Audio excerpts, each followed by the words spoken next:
What do you mean there's been a cancellation? I asked, my voice tinged with confusion and alarm. I had been on call during my lunch break at work and had accidentally raised my voice, but I quickly hushed myself. I hadn't initiated any cancellation. Why was this happening? My mind went completely blank.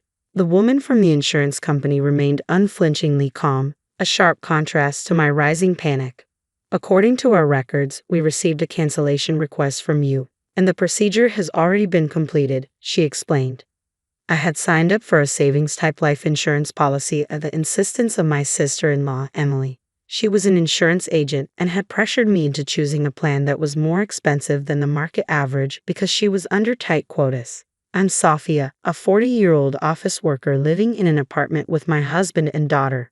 Today has been a whirlwind from the moment it began. As soon as Kevin woke up, he announced he had an overnight business trip and started packing.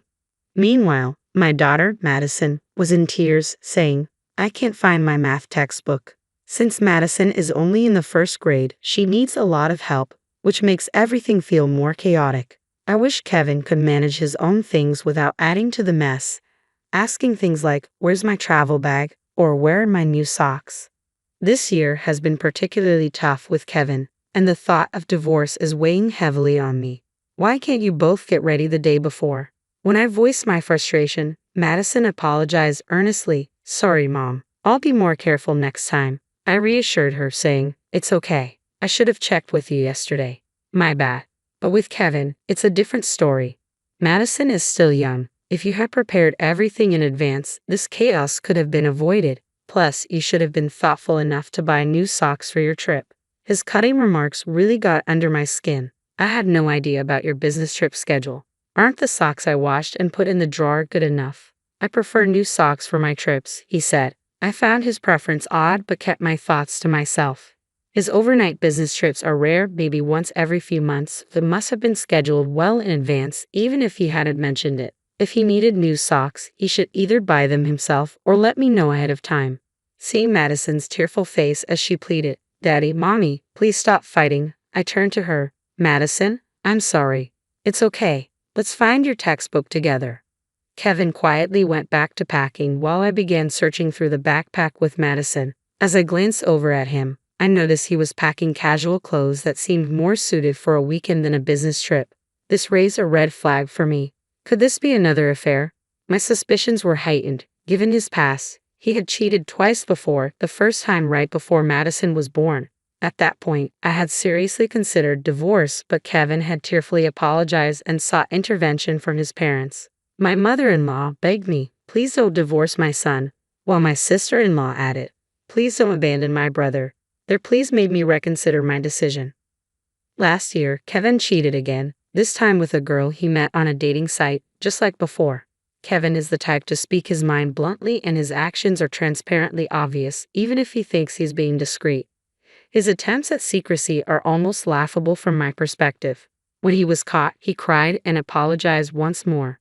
It was pitiful to see him, usually so arrogant, reduced to tears and sniffling.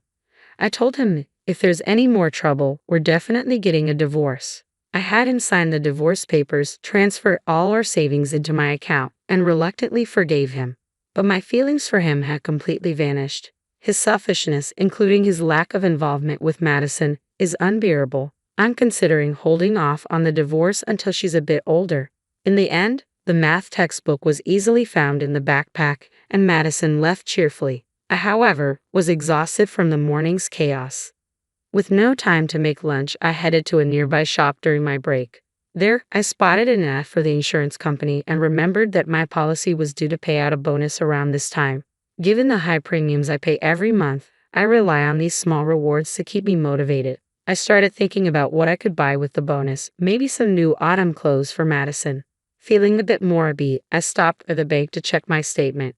To my surprise, not only was there no bonus deposited, but this month's insurance premium hadn't been deducted either. I was initially just puzzled, but remembering the morning's incident with Kevin, a sinking feeling began to grow. I decided to call the insurance company to find out what was going on. It turned out my sister-in-law was off that day, and another representative handled my call. That's how the cancellation issue came to light. According to her, the cancellation payment had already been processed, but I hadn't seen any money in my account. The representative insisted that all the paperwork was in order and that the insurance company had followed the proper procedures. It seemed like they were subtly implying that it wasn't their fault if someone had canceled without the owner's consent. I made it clear once more, I had no intention of canceling the policy. I'll follow up with Emily and my husband, but please verify this on your end as well. I made my point firmly and ended the call. Before I knew it, my lunch break was nearly over, and I found I had neither the time nor the appetite to eat the lunch I had bought, as other concerns were weighing on me. I informed my boss that I needed to leave early and quickly wrapped up my remaining tasks. Leaving the office ahead of schedule, I immediately called Kevin. If he was genuinely on a business trip and occupied, there was nothing I could do. Sophia, why are you calling? I'm at work, Kevin answered after a few rings, his voice sounding irritated. However, I could hear lively music in the background. It was absurd that he thought he could avoid getting caught. Sorry to bother you, but my life insurance was canceled without my knowledge, and there's no record of any cancellation payment. Do you know anything about this? I'm considering contacting the police as it might be a scam. Calling the police. It was me, Kevin admitted. I had suspected that Kevin and Emily were behind this, so when I hinted at involving the authorities, he quickly confessed, clearly taken aback. Although I had suspected him, my frustration was now boiling over. Oh, so it was you? Where's the cancellation payment, then? I used it to help Mom out, Kevin replied. Help out? Did something happen to your mother that she suddenly needed money? No, she just mentioned she wanted to go on a family trip for once. A trip? I was stunned by his unexpected response. You canceled my life insurance for that? To fund a trip? Was the business trip just a cover? Yeah, I'm the beneficiary, so you can't really complain, right? We're staying at a luxurious hotel. I'm in the lobby right now, and you wouldn't believe the size of the chandelier here. Maybe he thought it was acceptable since he got caught, I thought as Kevin bragged excitedly. What's with this attitude? I have plenty of complaints. Why cancel the insurance without telling me? I've been paying the premiums out of my own salary. You should be able to cover your own trip expenses. It's so annoying, Kevin replied. But it's the money I get if something happened to you, right? So, it's my money? You're healthy and not in any danger, so we can just start paying the premiums again. I was baffled by Kevin's reasoning. But the terms change as you get older and the premiums increase. Do you really not understand that? Well, I'm not the one paying for it, he said. Kevin's careless words gave me a headache. Do your parents know about this? That you canceled my life insurance without telling me? Didn't your father say anything? And Emily is involved in this too, right? You and Emily forged my signature, didn't you? Yeah, Mom and Dad were actually happy about it. They thought it was a good idea. It's your fault for holding on to all our money. I just wanted to enjoy myself for once. It's no big deal. We're on a family trip and everyone's happy. That family includes your parents and Emily, right? Why aren't Madison and I included? Aren't we your family too? Insurance is meant for emergencies, and it's better not to use it. Shouldn't you have discussed this with me first if you wanted to use it for a trip? You would have said no anyway. You and Madison are always together. It's fine for me to spend time with my real family once in a while. Plus, Emily was planning to sign you up for a new life insurance policy, so it's a win-win for you guys. Maybe. I can't believe you're not embarrassed to make excuses like a child, claiming you didn't tell me because you knew I'd object. That's exactly why I didn't tell you. You always get angry. It's so frustrating. If you're going to keep nagging, maybe I should just get a divorce. You wouldn't have agreed anyway, Kevin said, sounding unusually bold, as if being at a tourist spot had given him false courage. Understood, I replied before hanging up the phone. Be prepared. I'm going to make sure Kevin and his family face the consequences. I muttered to myself. My patience had worn thin. Kevin took me for granted, knowing I'd always forgiven him despite my threats of divorce. I used to think my in-laws were decent people. Even though Emily pressured me to an expensive life insurance policy, I believed she wasn't malicious. But decent people don't secretly cancel their daughter-in-law's life insurance and use the money for themselves. Like husband, like family, I'm cutting ties with all of them. I went straight to visit the lawyer, carrying the divorce papers Kevin had filled out as a sort of talisman. I filed for divorce immediately and then picked up Madison from after-school care. On our way home, I gently explained the situation to her. She was initially surprised, but she understood after I took the time to explain everything carefully. When we got home, she asked, "So Daddy isn't coming home anymore?" "He won't be home tonight because he's staying somewhere else. We're getting divorced, so we'll be living apart. There's still a lot to sort out." I answered her cautiously, unsure of her full intent. "Then let's start cleaning up now." Quickly, she said. "What's wrong? But we're separated from Dad, right?" "Mom, you don't have to cry anymore. I hate it when Dad makes you upset." "Madison, did you always tell us to stop fighting because you were worried about me being sad?" Of course. I had planned to avoid divorce for Madison's sake, but it seemed she had been holding back her true feelings all along. She intervened in our arguments because she was worried about me. "Daddy never plays with me, even on his days off. When I try to talk to him, he just says, 'Be quiet, go away,' like this morning. He only uses me to say mean things to you. I've been so sad. I love you, Mom." She smiled at me, and her smile warmed my heart. Madison had clearly seen through Kevin's selfishness, recognizing that he prioritized himself over her, and she was fed up with him too. Discovering Madison's true feelings in this way was heart-wrenching and brought tears to my eyes. "I understand. I'm sorry for putting you through such difficult times. Madison, from now on, it will be just the two of us. But I promise to take good care of you. I love you so much." Yay! Madison's joy filled me with determination. I vowed never to let her feel sad again. While Madison worked on her homework beside me, I busied myself with tasks like consulting a lawyer and researching real estate agents and moving companies. I then reached out to my parents. When I explained the situation, they responded, "Come back home right away. This way, Madison won't have to change schools."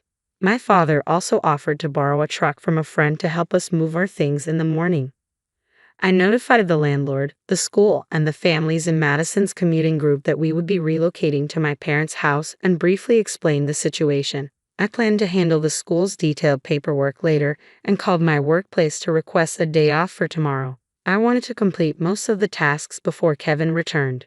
The next day, my parents arrived, and we quickly moved our belongings to their home. By the time Kevin got back, everything was settled except for his things, which were still in the apartment. I left a note that read, "We are divorced. We are strangers now," and left the apartment. I imagined Kevin's shock at finding us gone and felt a wave of relief and satisfaction. The smooth preparation for this divorce was thanks to the research I'd done during Kevin's previous affair. I had warned him, "Next time there will be no discussion. We're getting divorced," and we had agreed that I would retain custody and all marital assets. With that in mind, Madison and I began our new life at my parents' home. Later, my frantic mother-in-law called me. She must have reached out because I had blocked Kevin's number. Knowing Kevin's tendency to cry easily despite his bravado, I imagined he was probably sobbing away. "What are you thinking? Divorcing my son when he hasn't even cheated this time?" she yelled, her voice so loud it hurt my ears. I instinctively pulled the phone away from my ear. "Sophia, it's not too late. Apologize to my son right now. He's been crying nonstop because he's so upset. Aren't you embarrassed to make such a fuss over this?" "Apologize? Me? Why?" I was so taken aback by her words that I blurted out, "Who are you?" "Eh?" My mother-in-law clearly didn't expect such a response from me, and her words suddenly stopped. I was taken aback by my own reaction. "Well, yes, it's me, your mother-in-law. Come on, Sophia, what's wrong with you? You're not losing your mind, are you? You're still young." "No, I only have one mother." "Are you some kind of scam artist? Like, 'Hi, it's me,' a phone scam, without giving your full name?" Since we were now divorced and effectively strangers, and given their tendency to handle things like canceling life insurance without permission, I decided there was no point in engaging in a serious conversation. I might as well continue with the pretense. "Don't joke around, Sophia. If you're going to act like this, we have our own ways of dealing with things." As expected, my mother-in-law was furious, but I remained indifferent. "What are you talking about? What can you actually do? We agreed that if there was another issue, get a divorce immediately, and Kevin himself told me over the phone that he wanted a divorce." My words made her pause, and I seized the opportunity to push further. "If you wanted to go on a trip, you should have consulted me first. Instead, you committed a crime. Did you all want to end up in jail? Unauthorized cancellation of life insurance can be considered forgery, punishable by imprisonment. I'm ready to pursue this thoroughly." I hadn't heard of any financial troubles in Kevin's family, so their actions seemed like a reckless decision, but that was precisely why I couldn't forgive them. What? Wait a minute, we can't be criminals. Please, I'm sorry. Let's talk. Shocked by the mention of possible imprisonment, my mother-in-law's tone shifted abruptly, but it was too late. I hung up the phone and blocked my in-laws' numbers. Later, I learned that Kevin was so stunned by the divorce that he quit his job and became a recluse. As for the life insurance issue, we resolved it through an out-of-court settlement for insurance disputes. My sister-in-law was dismissed from the insurance company, which made minor news. My in-laws became the subject of neighborhood gossip and faced criticism from relatives for their poor judgment and shameful actions, leading to their social isolation. With both Kevin and my sister-in-law out of work, they seemed to be struggling financially. Meanwhile, Madison and I are enjoying a happy and free life at my parents' home. Despite the difficulties I caused my daughter, I am committed to raising her with all the love and care she deserves from now on. My name is Emily. I'm 40 years old. I've heard my name means to grow up cheerfully. However, when I was 15, I found out that my father's ex-girlfriend was named Emily. Ever since, I've quietly doubted the true origin of my name. Honestly, as a kid, there are certain delicate past details about my parents I'd rather not know. They didn't really dote on me when I was young. My brother, 3 years older, is named Ryan. He's smart and charming. Both parents always wanted a boy. Ryan, as their first child, was loved immensely. Our grandparents believed the first child must be a boy, an old-fashioned thought. My mother gave birth to a boy, despite immense pressure. With this background, my parents love Ryan more than anyone else. What about me? I always got hand-me-down clothes from Ryan. Even New Year's money had a clear disparity. Relatives always invited Ryan.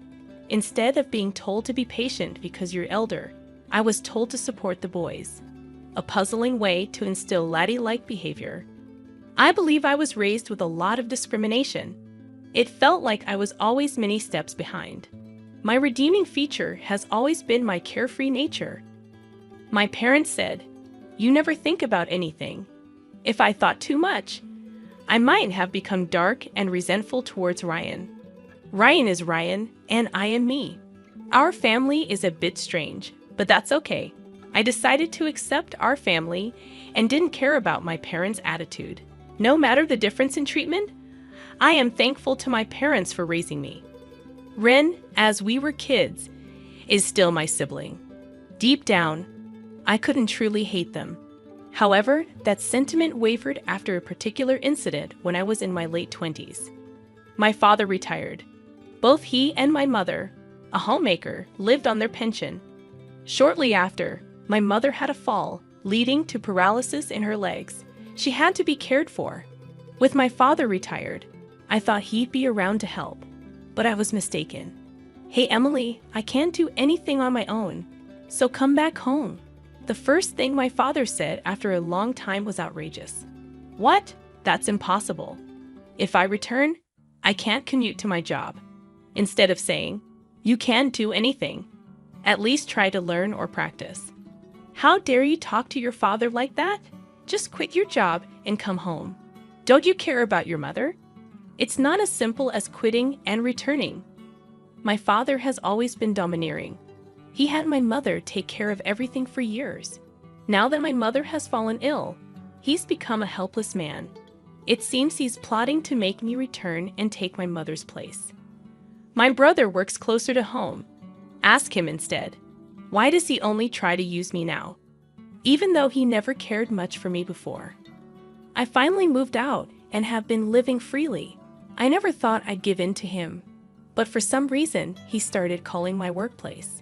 Because of this, I couldn't concentrate on my job, and my colleagues and boss started to look at me oddly. Due to constant calls, I worked so hard to get this job, which I really wanted. I wanted to continue working there forever, but because of my father's relentless calls, I became stressed, affecting my work. I had no choice but to quit reluctantly.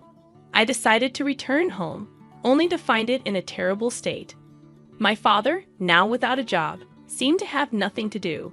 He became obsessed with horse racing. and would spend all his pension. On the day it was paid, he was drinking more than before, and every morning, I'd find empty beer cans and wine glasses all over the table. I had heard that there were some savings set aside for retirement, but the household finances were in shambles. No wonder when I suggested hiring a professional caregiver, my father hesitated. The utility bills were overdue and were paid only when the pension came in. It's a paycheck-to-paycheck situation. At this rate, even when the pension comes in, it'll be gone in no time. I had to use my savings to stabilize our lives initially and then renovate the house to make it wheelchair accessible for my mother. Later, I found a job near home, left my mother in a daytime care service, and dedicated about $2,000 a month to care and living expenses. My savings, which I started accumulating since my first job, seemed to be running out. Despite working, expenses kept mounting. Meanwhile, my father neither worked nor took responsibility, constantly depending on me financially and in my daily life. In a harsh sense, I felt completely leeched on between household chores in the morning, work in the daytime, and caregiving at night. I felt I was reaching my limit. Ideally, I wanted to place my mother in a nursing facility and leave my deadbeat dad to fend for himself. This would mean all the money currently being spent on my father could be saved or used for my own expenses. However, my father vehemently opposed sending my mother to a facility, and she herself seemed to rely only on me, saying, "Why should I go to a facility when you're taking care of me?" I consulted my brother, but as expected, he was indifferent. It was clear that I was the one who had to make sacrifices. And so, I found myself trapped in what felt like a prison called home. 3 years after starting this hellish cohabitation, my brother suddenly contacted me, saying, "My girlfriend is pregnant, so we got married." He then visited with his wife, whom I'd never even met before. Wow, I was looking forward to meeting Ryan's sister, because of the way you talked about her. But she doesn't look anything like you. She's not cute at all. As soon as she sees me, Ryan's wife, Paisley, starts laughing. Needless to say, I felt a strong aversion to her sheer rudeness. Despite it being her first visit, she walks around our home as if she owns the place. She even enters my room without permission, uses my makeup, and then says, "I like this. I'll take it." She even rummages through the cabinet where my mother's jewelry is kept and asks, "How much can you sell 18-karat gold for nowadays?" She seems a little dangerous. She is definitely not a good woman, even though they're married. I think it would be better if they split up. But both my father and mother are only concerned about wanting a grandchild, to the point where they seem clueless. And I can't help but envy them a little. The thought of being related to this woman scared me a bit. My bad. Premonition came true on that very day. But I'm so nervous about raising a child for the first time. I wish someone could help me. Paisley says it sweetly, twirling her hair. "Then you should live here," said my dad, who had been staring at Paisley's chest the whole time, suggesting this with an lecherous look. "Really? Are you sure?" Of course, as my parents, brother, and wife are getting excited about living together, I couldn't help but ask, "What will we do about the lack of rooms?" "You can move out." "What?" My father's words astounded me. "That's a good idea. You should hurry up and leave. Can you move out soon?" It might sound self-praising, but I believe I've been very dutiful to my parents, yet they're so quick to turn their backs on me. Hold on, I can't just be thrown out like this. I've been paying for Mom's caregiving, and I don't even have the money to move. What about Mom's care? I'll give you the money for caregiving or whatever. Thanks to working at a major company, not some small local business like you, I'm not struggling for money. All right, Emily, go to your room and pack up your things. Move out by today. He patted me on the back as if to usher me toward my room. He looked pleased, as if he had found a quality new host to leech off. "Move out by today," he says, "but it's snowing outside. I don't have any money. Where am I supposed to live from now on? Why? This doesn't make sense, does it?" Without thinking, I voiced my true feelings. This isn't a joke. You're so naive, Emily. Listen, I won't say it twice. We're moving in because I'm having a child. The Aiden should leave. Taking aback, I instinctively looked at my parents, even at my mother, whom I had desperately cared for all these years. I wanted to be with my grandson. Just accept it, she said, smiling as if guiding me to acceptance. Saying so, he hastily packed up my room's belongings into a bag. At least wait a few days, until I find a place to live. But they forcibly dragged me by the arm and threw me out of the house. No matter how many times I rang the doorbell, they ignored me. Tossed around by my parents and finally by my brother, my life isn't their toy. Even when I was treated coldly as a child, I always smiled. It was my self-defense. But both my parents and brother misunderstood, thinking I could handle anything. This isn't a joke. Don't mess with me. Crying, I left my family home and wandered the streets aimlessly. Finally, I found a cab and sought refuge in an internet cafe. When I contacted a friend living in town, she miraculously offered to let me stay for a while. True friends are indeed priceless. With her support, I managed to save enough to live alone again. I haven't saved enough to leave town, but I don't want any more teas with my family. I decided to leave the state once I saved more. But one day, my father and brother came to see me. They had apparently found my address in some official records. May I help you?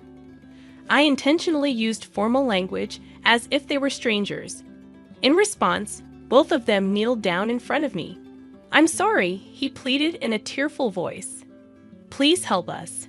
We need to kick Ryan's wife out of the house. When I asked for an explanation, they said the situation at home had deteriorated significantly. I don't want to live with you stingy lot. Laughing, Paisley had apparently kicked my brother and parents out of our family home. Paisley had completely brainwashed my father, and as a result, he made the mistake of changing the house's title to include her name. So it wasn't taken but rather given to her. I had heard that Paisley had fallen hard for my brother and pursued him fervently. But even back then, I felt something was off. My brother, who had become hairy in adulthood and practiced judo, was chubby and far from handsome. Why would Paisley, a slender and attractive woman who could have her pick of men, fall for him? I'd always wondered. It turned out she was after his money, and she had other men in her life. While the child's father was supposedly my brother, she continued to have affairs even after their marriage. When my brother found out and confronted Paisley, the next day everyone was evicted. Paisley probably sensed that her other relationship would be discovered and cunningly persuaded my father to change the house title. They were also naive. All their plans backfired, and they couldn't even live with the eagerly anticipated grandchild. Moreover, Paisley maxed out my mother's credit card. By the time they realized it, she had already bought electronics and precious metals. I always had a bad feeling about her, so I wasn't very surprised. It was more like I knew it. As far as I'm concerned, I have neither parents nor a brother. Who are you again? At that moment, the faces of my father and brother went pale. Are you going to abandon us too? Your mother can't even get in a wheelchair now. She's bitten. Don't you feel sorry for her after she was kicked out? He shouted. It was you who wanted to be with your grandchild and kicked me out. Mom told me to give up, so I gave up on being part of your family. Isn't it your fault, Dad, for changing the house title? My father was silently grinding his teeth. Wait, Emily. We are family. Let's help each other. My brother extended his hand, but I brushed it off. You ignored my calls when I repeatedly asked for help during Mom's care, and now you're saying this. Well, that's my brother hesitated, looking guilty. My father shouted in his place, Forget about Ryan. Don't you have any gratitude for your parents? Have you forgotten all we did for you, you ungrateful child? Hearing this, I lost my temper, glaring at them with fury. I appreciated what you did for me, which is why I quit the job I loved and returned home. I even spent money and renovated the house to make it comfortable. I put up with so much, yet because of your selfishness, I was kicked out. Do you really expect me to just say thank you? We apologized for that, didn't we? Oh, so apologizing makes everything okay. Well, then I'm sorry too for leaving you guys behind. I apologize. But I won't help since I apologized. You have to forgive me, right? How can you be so cheeky even as a daughter? As my father lunged at me, I quickly defended myself using the self-defense techniques I learned at school. Ouch! He cried out in pain and curled up on the spot. My brother just stared at me, stunned, not even caring about our father. I took the purifying salt that was by the entrance and threw it forcefully at both of them. I wish it would get into their eyes as they screamed and covered their faces. Stop showing me those greedy faces and get out. Saying this, I scattered the salt and kicked them out. People passing by noticed the commotion and stared. Normally, I would have felt embarrassed, but I was too angry to care. Wait, please. We can surely understand each other if we talk it out. We're blood related. Sorry. But I think you guys, my blood relatives, are the ones I can't understand the most. There's not a single decent person among you. The only sane one is me. Please, never come near me again. Before they could open their eyes, I managed to distance myself from them. I kept throwing salt and yelling without any hesitation. Listen, I'll say this one last time. Never ever approach me again. I consider all of my family dead. So if something happens to you, I won't visit you in the hospital or attend your funerals. I gave them one last fierce glare and slammed the front door shut. Yet they still lingered at the front door. I want to talk, he said, sitting down. I'll call the police. And just like that, both he and my brother were gone. After that, I received several letters from my father. It seems that my parents took refuge at my mother's younger sister's place. The letters were pitiful, begging for help. But from my perspective, I felt sorry for the aunt who suddenly had to accommodate the elderly couple. In the third letter, it was mentioned that my father was pushing the caregiving responsibilities onto my aunt. This led to a fight with her husband, resulting in them being kicked out. Now they are renting a cheap apartment and are back to fighting with my brother's wife. They aim to reclaim the family home. They probably can't afford to hire a lawyer. Considering they changed the property title themselves, they probably don't stand a chance. My brother, still separated but not divorced from his wife, had an affair. He became the cheating husband. The woman he was involved with is a friend of his wife's. It seems like a trap, but there's no evidence. Consequently, the divorce discussions are at a standstill. My brother claims his wife's affair ruined the family and is demanding compensation. His wife argues that there's no evidence I cheated while raising our child, but my husband did. She seems to be asking for hefty compensation, property division, and child support. Since neither of their affairs can be proven, the divorce discussions are going nowhere. As for me, I met a man at one of my jobs, and we got married. It was a workplace romance, so we were wary of being seen dating in public. Instead, we rented apartments near each other. We spent most of our days at one or the other's place, essentially living together. Then one day, oh, this actress is getting married. Should we? That casual proposal, as if we were just heading to a convenience store, remains a fond memory. We're both down to earth, not into grand gestures. I'm glad he didn't attempt a big surprise. Given that I'm not the type to react much, it might have felt awkward for him. But life is full of surprises. 2 years after getting married, I found out I was pregnant with triplets. Having had no experience with kids, even those lacking siblings, it was overwhelming. Taking care of one would be hard enough, let alone 3. But with ample support from my husband and his family, we've been managing 1 boy and 2 girls. When I found out, I was determined to love them all equally. However, when I looked at them, such determination was unnecessary. They're all adorable, and it's impossible not to give them my all. The only challenge is when they all want to hold my hand at the same time. I've turned it into a game. We'll switch after 100 steps. However, kids are fickle. Suddenly, they'd say, "I want to hold hands with Daddy today." To the children, It seems both their mom and dad love them equally, which is a joy. I hope to continue building a family where everyone, true to my name, shines brightly in happiness.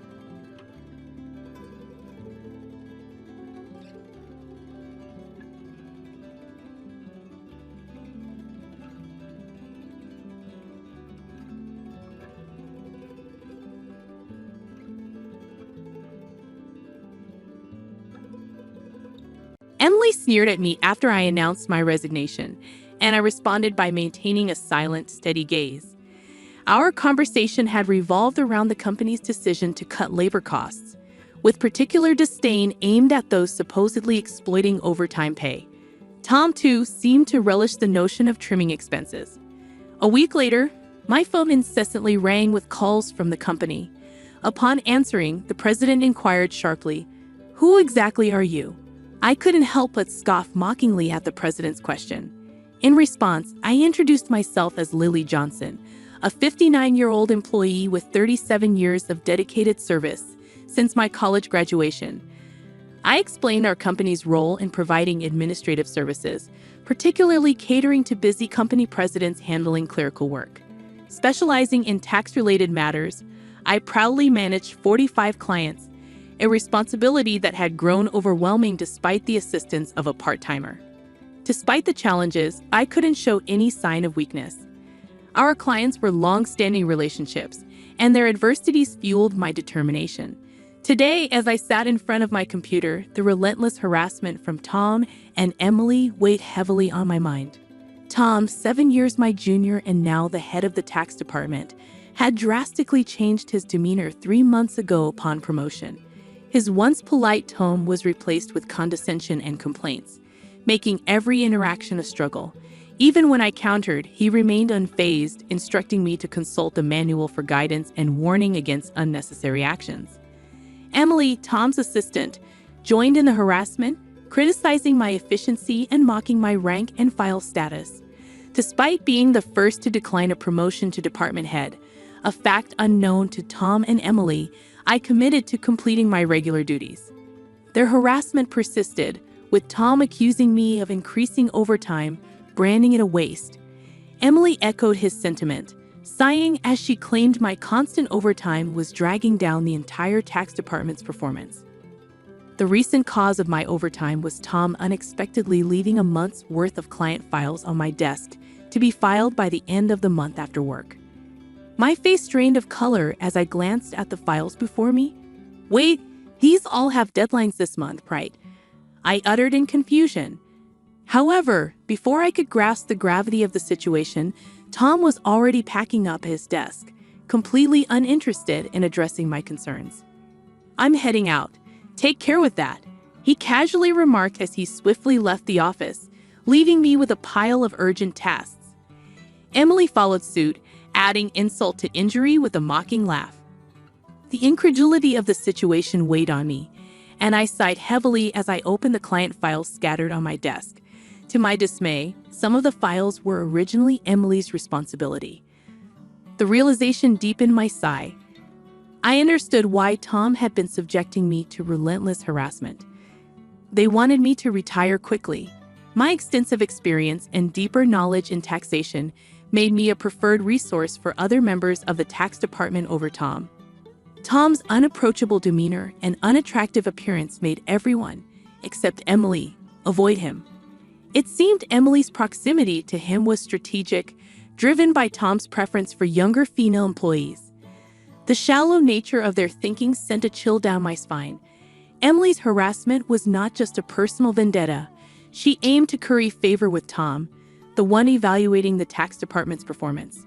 Despite these challenges, I had to manage the declarations. Alongside preparing tax declarations for my assigned companies, it seemed today's workload was far from over. However, claiming overtime would only invite complaints from Tom and Emily, leaving me resigned to the prospect of unpaid extra hours.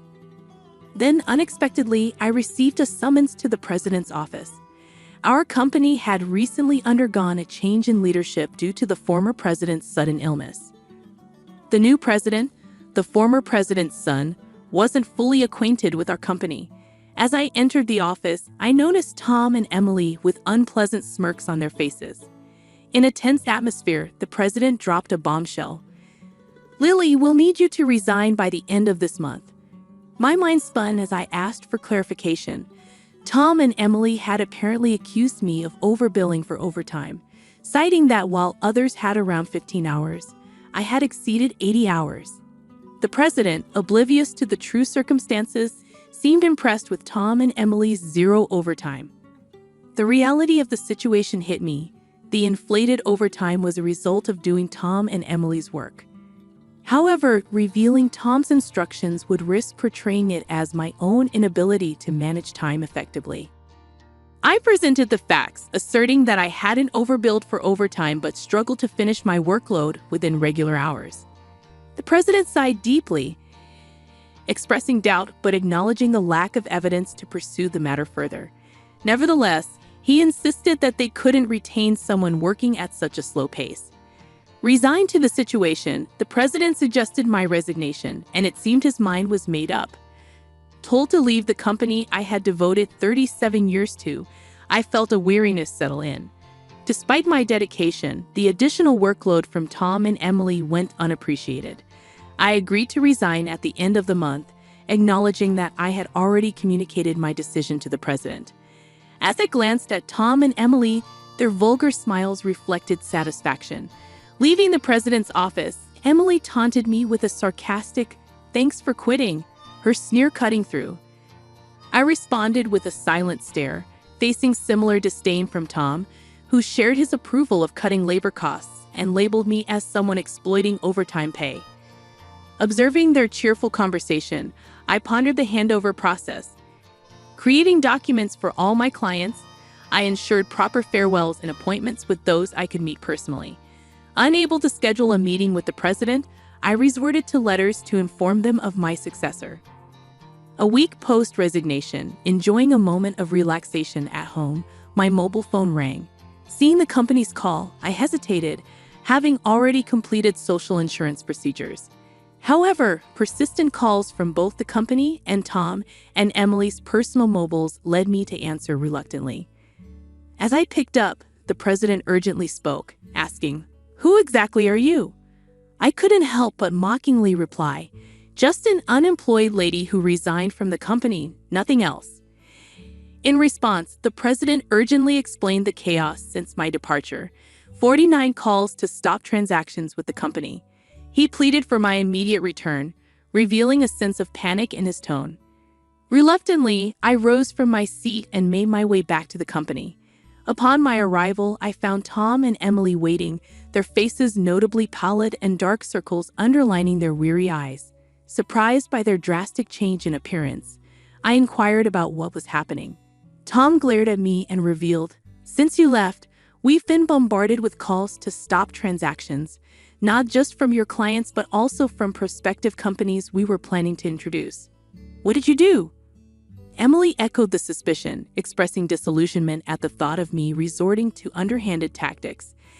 Their haggard appearance suggested the toll handling cancellations. While I had not manipulated the clients, I had a hunch about the reason behind the transaction halts. Considering the inevitability of cancellations, I mumbled my thoughts aloud. Tom, however, accused me outright, insisting I had orchestrated something.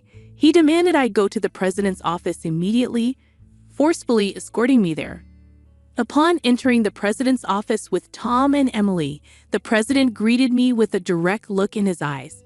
Tom declared, "President, I brought her," with an air of authority, while Emily hurriedly followed suit. Ignoring their accusatory tone, the president questioned me about the abrupt halt in transactions after my departure. I took a deep breath and explained, "Our clients don't need us to manage their taxes. There are tax accounting firms that offer cheaper services. They continued with us because of me." Tom snapped back, questioning my self-worth, and Emily taunted me, both challenging my value to the company. Undeterred, I elaborated on my unique approach, offering tailored tax-saving strategies that resonated with our clients. Tom dismissed it as inefficient, arguing that their manual-based operations were more practical. The president sighed deeply, recognizing the fundamental difference in our approaches. In a serious tone, he said, actually, signaling a crucial revelation or decision to follow. I received a surprising call from my father, the former president. It turns out that some clients, who had stopped transactions, went directly to Dad to negotiate on my behalf. I hadn't anticipated clients going to such lengths for me. Dad emphasized that the tax department thrived because of my contributions. Not only did I manage my clients efficiently, but I also supported my colleagues' clients, possessing knowledge that even Tham couldn't match. Dad disclosed that if I hadn't declined the promotion, I would have held a higher position than a department head by now. The current president expressed regret with a pained expression. Emily appeared shocked, probably grappling with the idea that I could have been her superior. The president apologized for making me resign initially and asked if I would consider revoking my resignation. According to Dad, I was indispensable to the company. While I appreciated the change in the president's perspective, I hesitated to accept. Tham interrupted our conversation, visibly upset, and protested the president's decision, questioning why I was chosen over him. Emily echoed his sentiments, praising Tham's leadership and expressing disbelief at the preference for me. The president then sternly addressed them, revealing that since my resignation, numerous complaints had been received from the tax department, suggesting they had been shifting their workload onto others. Tham's face turned pale as the president exposed the fact that he had been pushing the preparation of client declaration forms onto subordinates, including Emily's work for multiple clients. The president pointed out the irony, considering Tham had accused me of being a salary thief. Observing Tham and Emily's pale expressions, the president continued by revealing an alleged leak about their romantic involvement. Tham struggled to defend himself, claiming he was merely mentoring Emily as her superior. However, the president produced receipts from the accounting department, indicating dining expenses filed by Tham. Confronted with evidence, Tham, sweating profusely, was unable to provide a convincing explanation. Emily, too, turned ghostly pale as the president accused them of neglecting their duties, inflating expense claims, and violating company policy by having an affair in the office while being married. In a calm and straightforward manner, the president declared the termination of their employment effective immediately. Tham and Emily tried to resist, promising to retract the receipt claims and pleading for their jobs. "I have a family," Tham desperately pleaded, attempting to reverse his termination. Emily echoed his sentiments, tearfully expressing her fear of being fired. She promised to apologize to me and others for burdening them with work, realizing the gravity of the situation involving neglect of duties and an affair with a supervisor. Concerned about her reputation, she implored for a second chance. Sensing their desperation, I offered advice. "Why don't you stop resisting? It's undignified," I suggested. Tham glared at me, retorting, "Shut up. What would a single person like you understand?" I sighed, reminding him, "Tham, you were the one who got me fired. It's just karma. What goes around comes around. Why don't you take some responsibility and reflect a bit?" Frustrated, Tham looked away, while Emily bit her lip in distress. Aware of more details about their misconduct, I turned to the president, asking with a smile if I should share them. Tham and Emily frantically tried to stop me, fearing further exposure. I issued an ultimatum, warning them that wrongdoings would eventually come to light, urging them to face reality before it worsened. At my words, both Tham and Emily collapsed to their knees, and the president decided to fire them on the spot. Later, I revealed more about their misdeeds, including Tham faking business trips to spend days with Emily and their insidious tactics of harassing disliked employees into quitting. Despite my attempts to help those employees, Tham and Emily's strategies were relentless. They repeatedly reprimanded and pressured employees out of my sight, often assigning sudden tasks with tight deadlines. The resigned employees had initially asked me to keep quiet, but since they were now happily working elsewhere, I decided it was time to speak up. The president, furious at my revelations, expressed anger about cutting Tham and Emily's final salary. He planned to thoroughly investigate past inflated expense claims. Tham, with tears in his eyes, begged the president not to cut his salary, fearing the impact on his family. As the truth unraveled, Tom's affair with Emily came to light, leading to Tom's divorce. The two now face claims for compensation in the divorce lawsuit, marking the consequential aftermath of their actions. I became aware of the situation when Tom reached out to me, seeking assistance in persuading the president to reconsider their firing. Emily and Tom found themselves in dire straits. Despite their efforts, they struggled to secure new jobs in the tax industry. The industry's close-knit nature meant that word of their misdeeds spread rapidly, making potential employers hesitant to hire them. Desperate for income to cover divorce compensation and living expenses, they resorted to day labor at construction sites, a stark departure from their previous office roles. Emily would often call me in tears, pleading for help. "Lily, please help. I only wanted a better life, and I never truly liked Tom," she'd cry. However, I couldn't ignore the fact that their predicament was a consequence of their own actions. Many, including myself, had been impacted by their behavior. I reminded Emily that the consequences were a result of her choices. "You can't unring a bell," I told her firmly. Facing hardships was the consequence of her decisions. Emily's despair echoed through her protests. Despite her regrets, the outcome remained unchanged. As for me, I chose to distance myself from the chaos of the corporate world. Despite the president's pleas for my return, I declined. Once told to resign, I had no desire to return. Instead, I found solace in assisting at a friend's tax office, supplementing my income and enjoying a more relaxed lifestyle. In the future, I entertained the idea of starting my own office, where I could serve my clients without the constraints of corporate bureaucracy. In my own space, I could fully dedicate myself to my clients' needs. As a tax accountant, I aspired to be on equal footing with my clients, providing service without superiority. This marked the beginning of a new chapter in my life, one filled with excitement and opportunities to pursue what truly mattered to me. My second life had just begun, and I eagerly anticipated the journey ahead.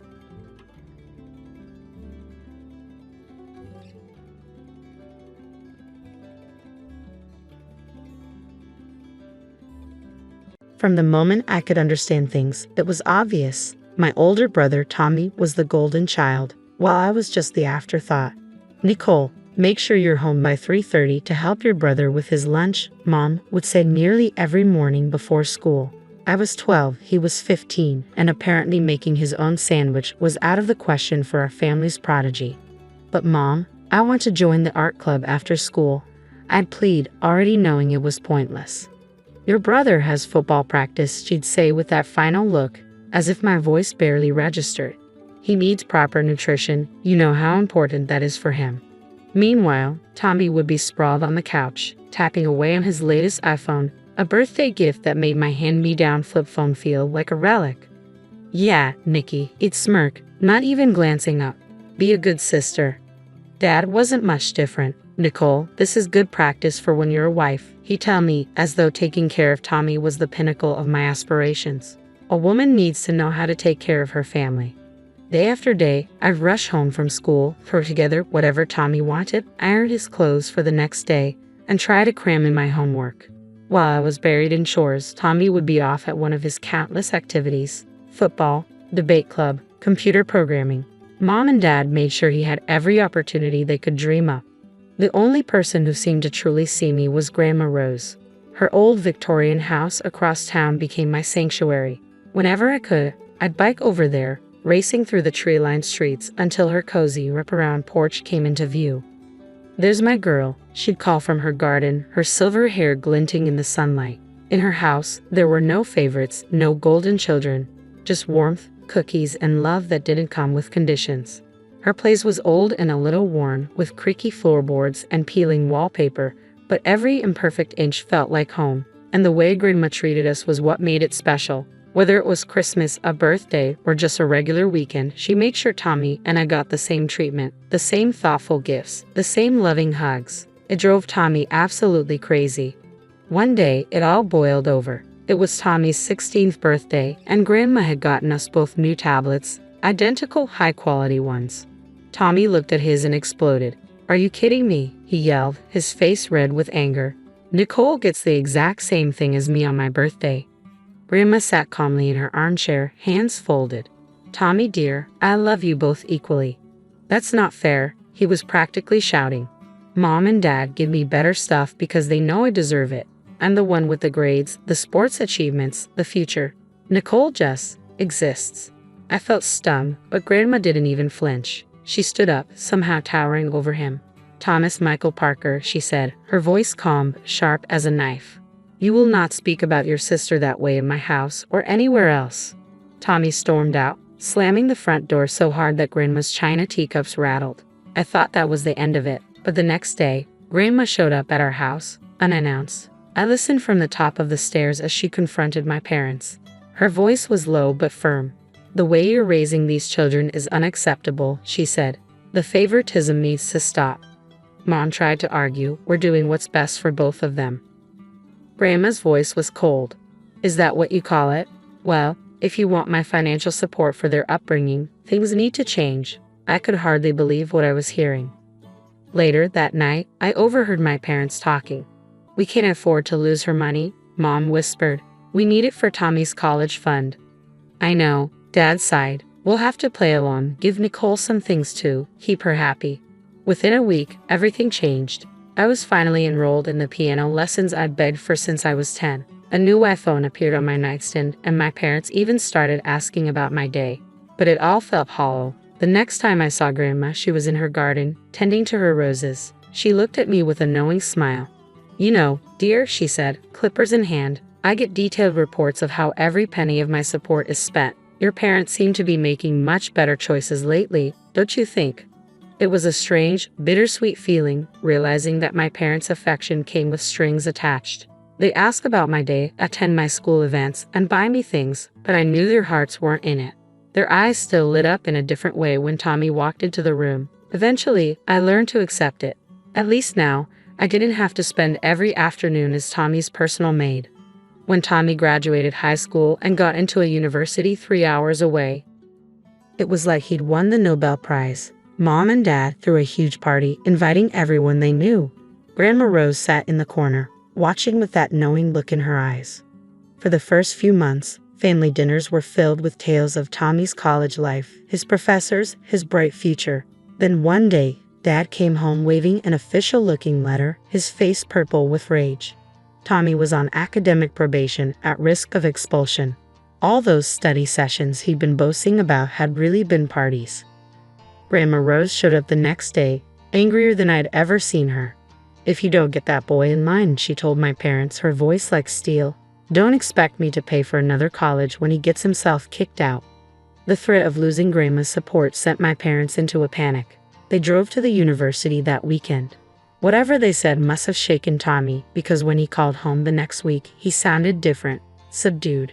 For once in his life, he had to face real consequences. By some miracle, he managed to pull his grades up enough to stay in school, and he eventually graduated. Meanwhile, I was accepted into the business management program at a nearby college. Grandma paid my tuition, though my parents barely seemed to notice. When I was in college, making the dean's list was celebrated with nothing more than a phone call from Grandma. 4 years flew by, and suddenly, it was graduation day. Grandma was there, beaming proudly. My parents showed up too, but they spent most of the ceremony talking about Tommy's new job. By then, I didn't care. I had my degree and, better yet, a job offer from Parker & Associates, one of the largest marketing firms in town. When Grandma Rose passed away, it felt like the world paused. At her funeral, I could have stopped staring at her garden, wondering who would care for her beloved roses now. A week later, we gathered in her attorney's office for the reading of her will. Tommy flew in from out of state, dressed in a pricey suit that made him look like a kid playing dress-up. Mom and Dad sat between us, as if they still needed to be referees after all these years. Mrs. Rose Parker's estate, the attorney began, is to be divided between her 2 grandchildren, Nicole and Thomas Parker. The division is to be decided by their own choice. One will receive the house and the other $500,000. The first choice goes to Thomas as the elder grandchild. Tommy actually laughed. "Is this a joke?" He looked around the room. "You really think I'd want that musty old house? I'll take the money. I've got big plans." I'm going to start my own business, show everyone what I can do. Nicole can have the house with all its weird smells and creaky floors. My heart raced. Grandma's house, my sanctuary all these years. I'll take it, I said quietly but firmly. The next few years were a whirlwind of hard work and determination. I threw myself into my role at Parker & Associates, breaking sales records and eventually getting promoted to head of sales. Every salary increase went into renovating Grandma's house. I preserved its character while modernizing it, new wiring, new plumbing, and a state-of-the-art kitchen that still felt like it belonged in a Victorian home. I spent weekends learning everything I could about roses, keeping Grandma's garden alive. When the renovations were done, Mom and Dad visited. I watched as they walked through the restored rooms, their eyes wide at the crown molding, the gleaming hardwood floors, the gourmet kitchen. "This is incredible," Mom murmured, running her hand along the marble countertop. Dad nodded, then sighed. "It's a shame Tommy didn't take the house. This would have been perfect for him and his new wife." There it was. Some things never change. Speaking of which, Mom added with forced casualness, "Have you heard from your brother lately?" I hadn't. None of us had been invited to his wedding 6 months ago. He'd married in his wife's hometown, surrounded by her family and friends. Mom had shown me photos she found on Facebook. Tommy in a tux, his new wife Rebecca beaming in designer white. Then one Sunday afternoon, while I was pruning Grandma's roses, the doorbell rang. I wasn't expecting anyone, so I took my time wiping my hands before answering. When I opened the door, I nearly dropped my gardening gloves. Tommy stood there, looking nothing like the successful businessman he portrayed on social media.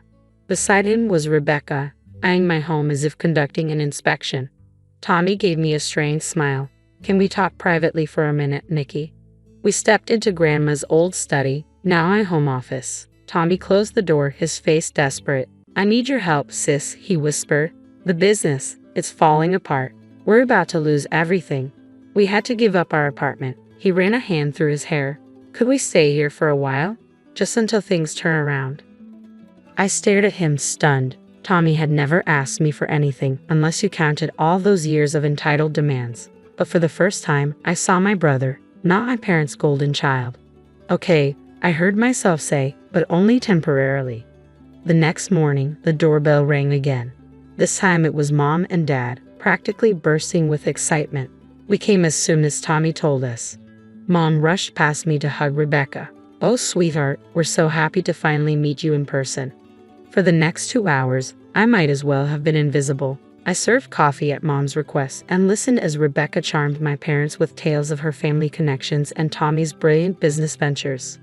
"Nicole," Mom called as I headed to the kitchen. "Be a dear and make us some lunch, something nice." Rebecca's used to fine dining. That set the tone for the weeks that followed. I'd come home from long days at work to find Tommy and Rebecca lounging in my living room waiting for dinner.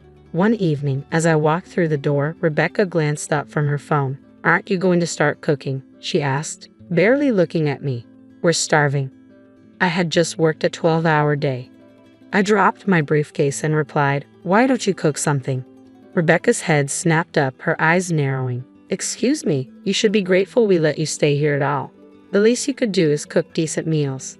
I turned to Tommy, bewildered. He pulled me into the study, closing the door behind us. "Look," he whispered urgently, "Rebecca thinks this is my house, that I'm letting you stay here out of kindness. She comes from money, Nikki. She's used to a certain lifestyle. If she finds out I'm broke, she'll leave me." I stared at my brother, once so proud, now reduced to begging me to lie to his wife. "Fine," I finally said. "I won't tell her, but you two need to start treating me with respect in my own home. No more demands, no more attitude. Deal?" "Deal," Tommy said, relief washing over his face. True to his word, Tommy's demands for home-cooked meals stopped. Instead, I'd come home to find takeout containers from upscale restaurants scattered across my kitchen. Rebecca would lounge on the couch, picking at pad thai or sushi, barely acknowledging my presence. I didn't ask questions. I was just glad not to be playing chef after long days at the office. The arrangement worked for a while. They stayed out of my way, and I stayed out of theirs, until I got a call from Mom. "Nikki," she started, her tone sharp, "we need to discuss these restaurant bills. Tommy said you'd cover the expenses at the end of the month. It's almost $3,000. I nearly choked on my coffee. "Excuse me?" "Well, you can't expect them to starve." Tommy told us you agreed to handle their food expenses while they're going through a rough patch. I've been putting it all on my credit card. I'll text you the account details for the transfer." Hands shaking, I hung up and texted Tommy, "Come to me, now." Within minutes, he was in my study, looking nervous. "Care to explain why Mom thinks I'm covering your luxury take of habit?" I asked, my voice cold. Tommy's face flashed with guilt before he scrambled for excuses. "Nikki, you have to understand. Rebecca has certain expectations. If she knew how bad things were—" "Stop," I said, holding up a hand. "I've heard enough. This ends now." He looked desperate. "Just give me more time. Please, Nikki. I'll figure something out. I promise." I studied him, the brother who'd had everything handed to him his entire life. "Fine. One more chance. But figure out your own food situation. I'm not paying a cent." The next 2 months passed uneasily. I'd come home to find my house in disarray, my evenings spent cleaning up after them. Tommy and Rebecca lived in their bubble, taking lunch with their parents, shopping, and dining out as if nothing was wrong. Then, one evening, I came home early, looking forward to a quiet night with a glass of wine, only to find Rebecca waiting for me in the living room. "We need to talk," she announced, gesturing for me to sit. I raised an eyebrow but took a seat. Might as well hear whatever this was about. "I've been patient," Rebecca began, inspecting her manicured nails. "But enough is enough. From now on, you'll pay us $2,000 a month in rent. That's fair, considering the neighborhood. And you'll resume cooking and cleaning duties." I couldn't help it. I started laughing, loud and unrestrained. Rebecca's face darkened. "What's so funny?" "Rebecca, there's a misunderstanding here. This is my house. I own it. Your husband is staying here because I took pity on him." The color drained from her face. "You're lying?" "Call him," I said, leaning back in my chair. "Ask Tommy who owns this house." Hands trembling, she pulled out her phone and dialed. "Tommy," she snapped. "Nicole is telling some ridiculous story about owning this house. Tell her she's mistaken." There was a long pause, then Tommy's voice crackled through the speaker. "She's telling the truth. It's her house. Grandma left it to her. I took the money she offered me to start a business. But I failed. We're broke." Rebecca shot to her feet, knocking over a glass in her haste to get upstairs. I heard her slamming closet doors and throwing things around, packing in a fury. Within minutes, she was dragging her designer luggage down the stairs. She didn't look back as she left, the front door slamming shut like a gunshot. The next morning, Tommy stormed into the kitchen, his face twisted with rage. "This is all your fault. Rebecca's divorcing me, and she won't even talk to me. You had no right to tell her."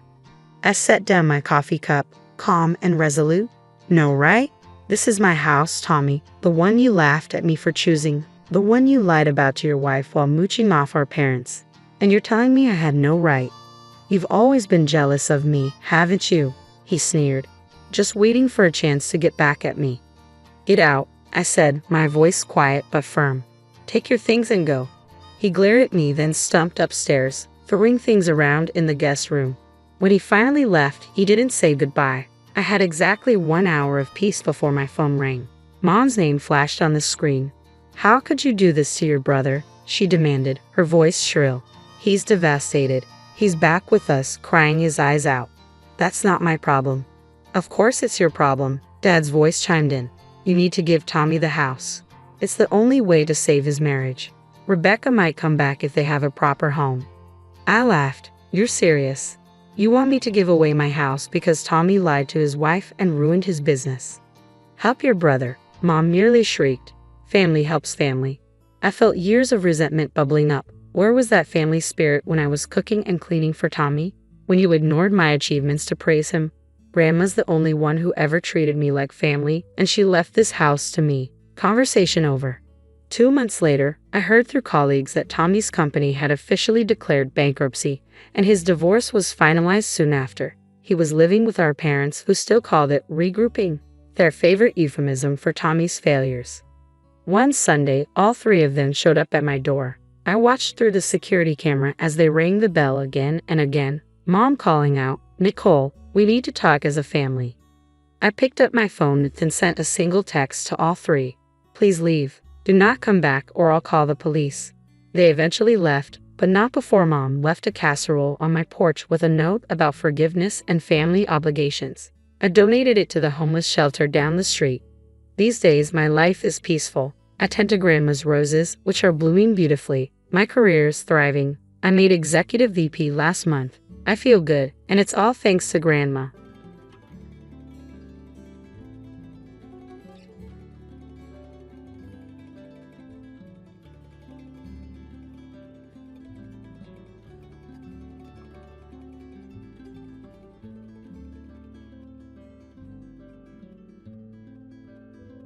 My name is Evelyn, and I'm 38 years old. I was raised by a devoted single mother after my father passed away when I was in kindergarten. Despite our financial struggles, my mother, brother, and I found joy and contentment in our small family unit. Growing up in these circumstances, I developed frugal habits that carried into adulthood. Even when I began earning a decent salary, I eventually married Albert, a wealthy man I met through mutual friends. He was kind and introduced me to a lifestyle I had never imagined. However, our marriage quickly revealed stark differences in our views on money and gender roles. Albert envisioned a traditional home where I would take on the role of a homemaker, while I was deeply committed to maintaining my career and financial independence.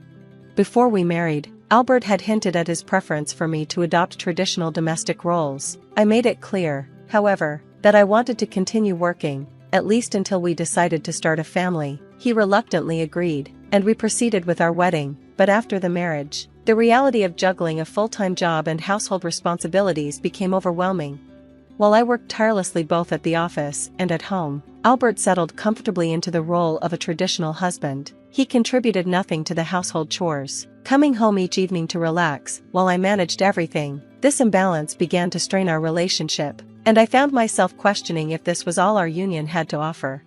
Even as my dissatisfaction grew, I hesitated to express my feelings. I feared Albert might pressure me to quit my job entirely. I naively hoped that having children might strengthen our bond, but as the distance between us deepened, I started doubting the feasibility of starting a family.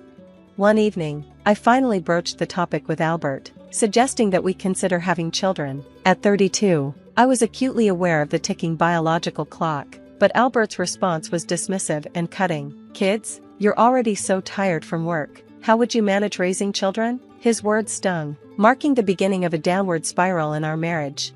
A few weeks later, as I was preparing to leave for a business trip, Albert surprised me by wishing me well and hinting at a big surprise when I returned. For a fleeting moment, I felt a flicker of hope, but when I arrived home, my world was turned upside down. The locks had been changed. Confused and alarmed, I called Albert, only to be greeted with shocking news. He had filed for divorce. Even more devastating, he revealed that he had secretly married his lover. He accused me of marrying him for his money and demanded I relinquish any claim to our shared property. I refused to be intimidated. When Albert attempted to pressure me into signing documents that would waive my rights, I insisted on a fair and mutual agreement. This led to tense confrontations, during which Albert belittled my financial status and mocked my upbringing. He even threatened to discard my belongings. Several days later, Albert called me in a panic. "What have you done?" he demanded. "What are you talking about?" I asked, puzzled by his frantic tone. "They've kicked me out of the apartment," he exclaimed, his voice trembling. "You're still staying there?" I replied calmly. "That's technically trespassing. It's a new month, and I'm no longer listed as a tenant." "But it's my place," Albert protested. "Actually," I reminded him, "it was a company apartment." Albert's carefully curated world began to unravel, exposing the lies and betrayal that had defined our marriage. As I moved forward, I found strength in reclaiming my independence and leaving behind a relationship that had only brought me pain. "I'm the leaseholder, so obviously, you can't stay there now," Albert argued, his tone smug. "That's ridiculous," I shot back, struggling to keep my composure. "Albert, how could you think it's okay to force me out without proper notice? As the leaseholder, you don't have absolute control over the property. It's a rental, not your personal asset. You can't just change the locks at will." Albert snorted dismissively. "I thought I made it clear, it was my lease agreement. But whatever, the property technically belongs to the apartment manager, not me, so I didn't need their permission to change the locks." He still didn't get it. I took a steadying breath. "Here's what you're missing. I already terminated the lease before you pulled your little stunt. Legally, I was entitled to stay until the end of the month. By changing the locks, you've tampered with someone else's property. That could easily be seen as criminal damage." "Wait, What? His bravado cracked. Why terminate the lease so soon? Criminal damage? Is that why there are police at my door right now? I'm afraid to open it. I couldn't hide my exasperation. The police might be there for more than just trespassing or lock tampering. You should talk to them. Oh, and just so you know, I reported you for forging divorce papers. Filing fake documents with falsified signatures is private document fraud. Divorce papers require mutual consent and authentic signatures. Albert. There was silence on the line as he absorbed the weight of my words. I pressed on. Those papers you filed are invalid. And as for Judy, your supposed wife, that's not a legal marriage. How did I find out? Did you assume I was in the dark? His voice faltered. You know about Judy? Of course, I said sharply. I hired a detective agency to investigate while you were parading her around. They uncovered everything, including your little wedding ceremony while I was away on a business trip. I took time off from work to gather evidence and prepare my case. I also discovered you were sneaking Judy into our home. Albert was utterly silent now, likely feeling the walls close in. After a long pause, he stammered, Please don't tell Judy I'm still married to you. I couldn't help the small, bitter laugh that escaped me. Why would I? It's not my responsibility to clean up your mess. But here's a reality check. Since you committed adultery while still legally my husband, Judy is now liable for compensation. I've already sent her a demand for reparation via express delivery. She didn't know you were married, did she? Too bad. At this point, I can't retract the claim even if I wanted to. Albert's breath hitched audibly. She hasn't called me yet, so maybe she hasn't seen it. She will soon, I said coolly, and by the way, you might want to deal with the police instead of worrying about Judy. I'll ignore the police, he blurted, panic creeping into his voice. I'm going to Judy's house now to intercept the letter before she or her family sees it. He hung up abruptly.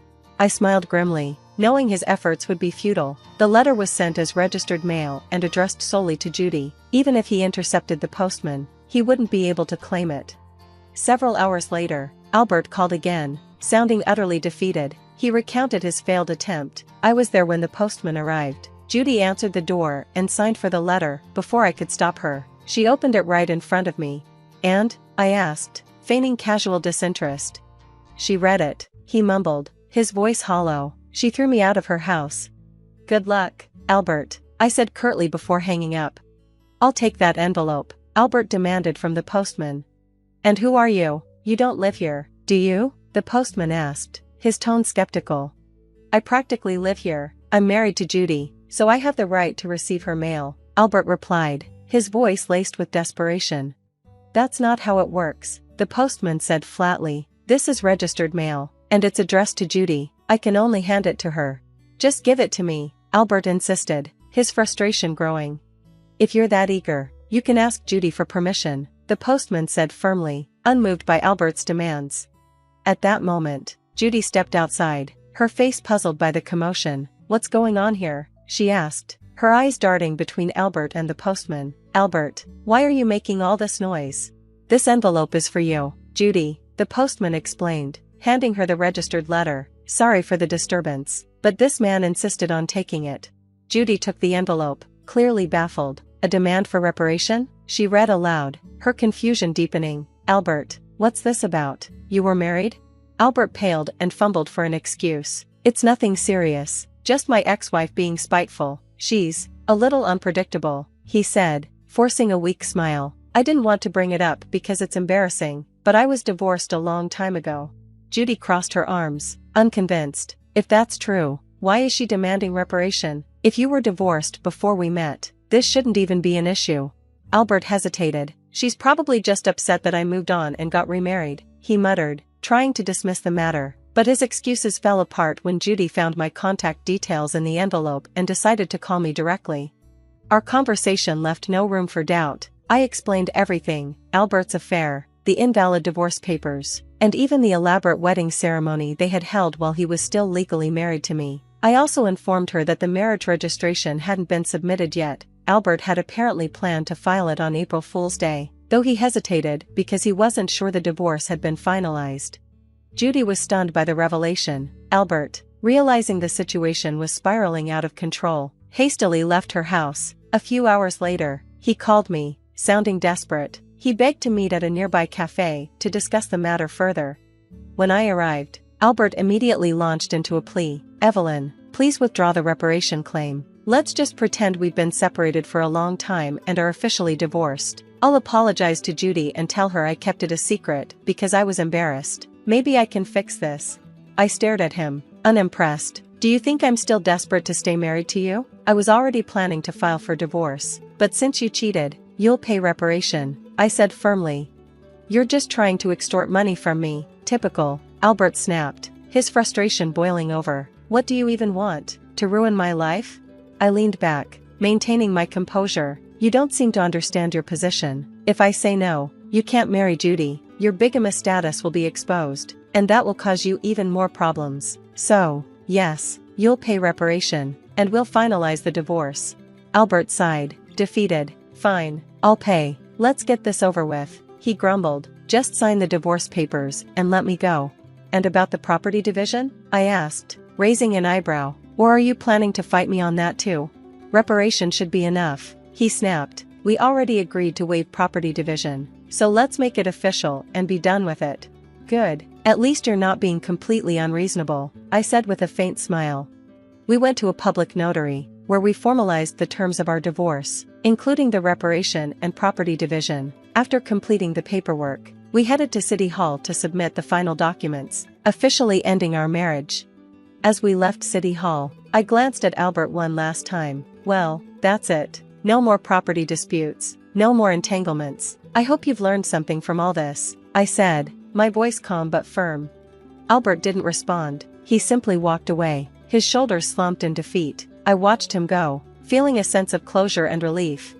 I tried to keep the conversation light. What are you saying? That I'm the one benefiting here? By the way, do you even have assets after paying me reparations? Judy will also claim damages. You know, she even mentioned charging you for the wedding expenses.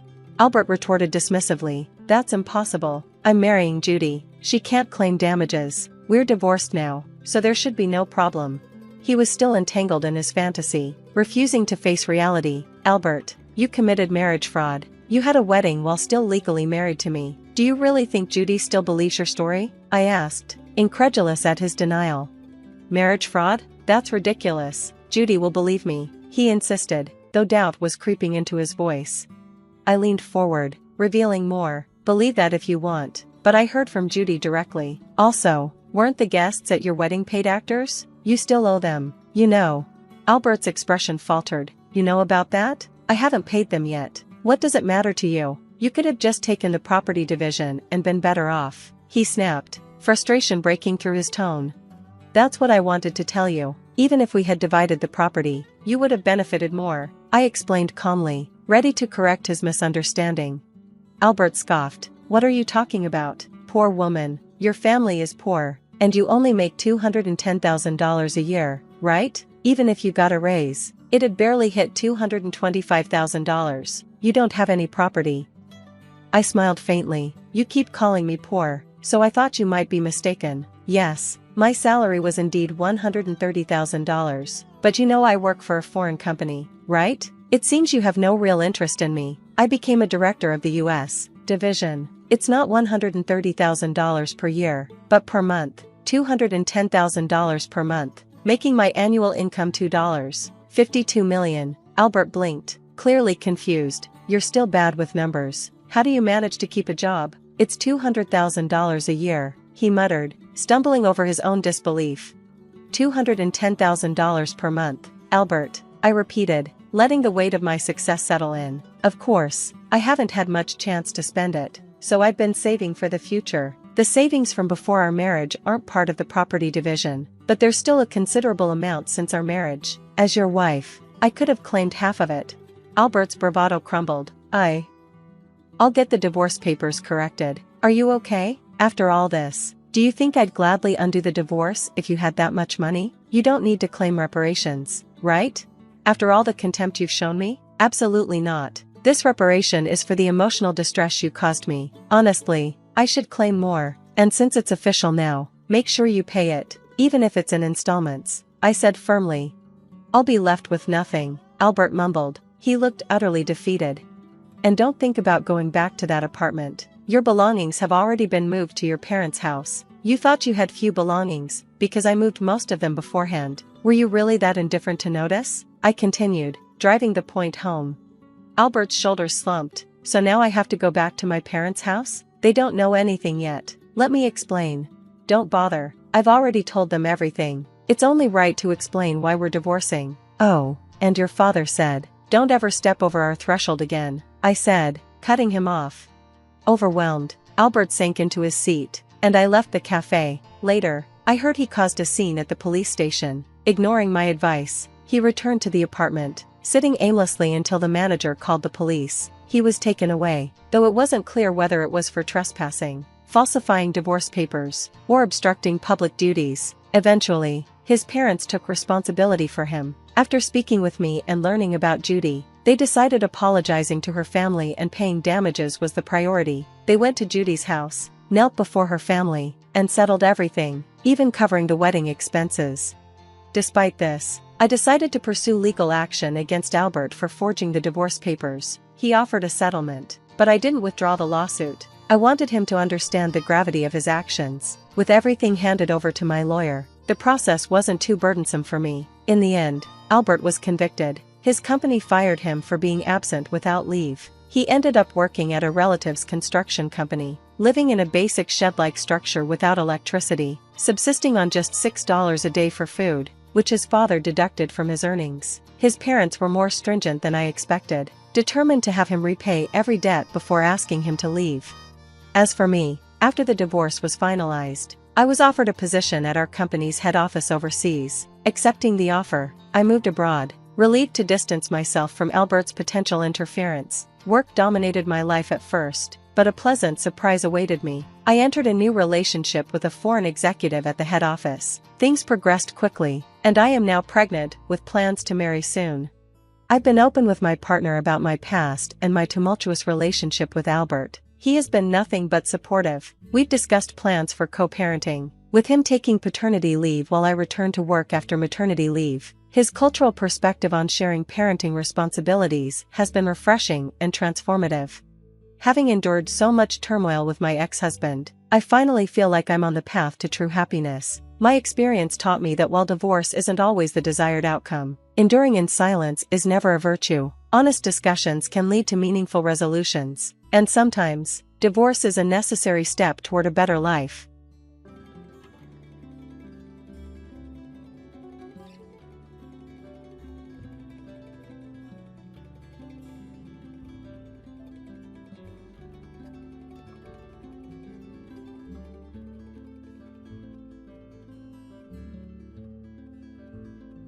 My name is Stella, and I'm in my 30s.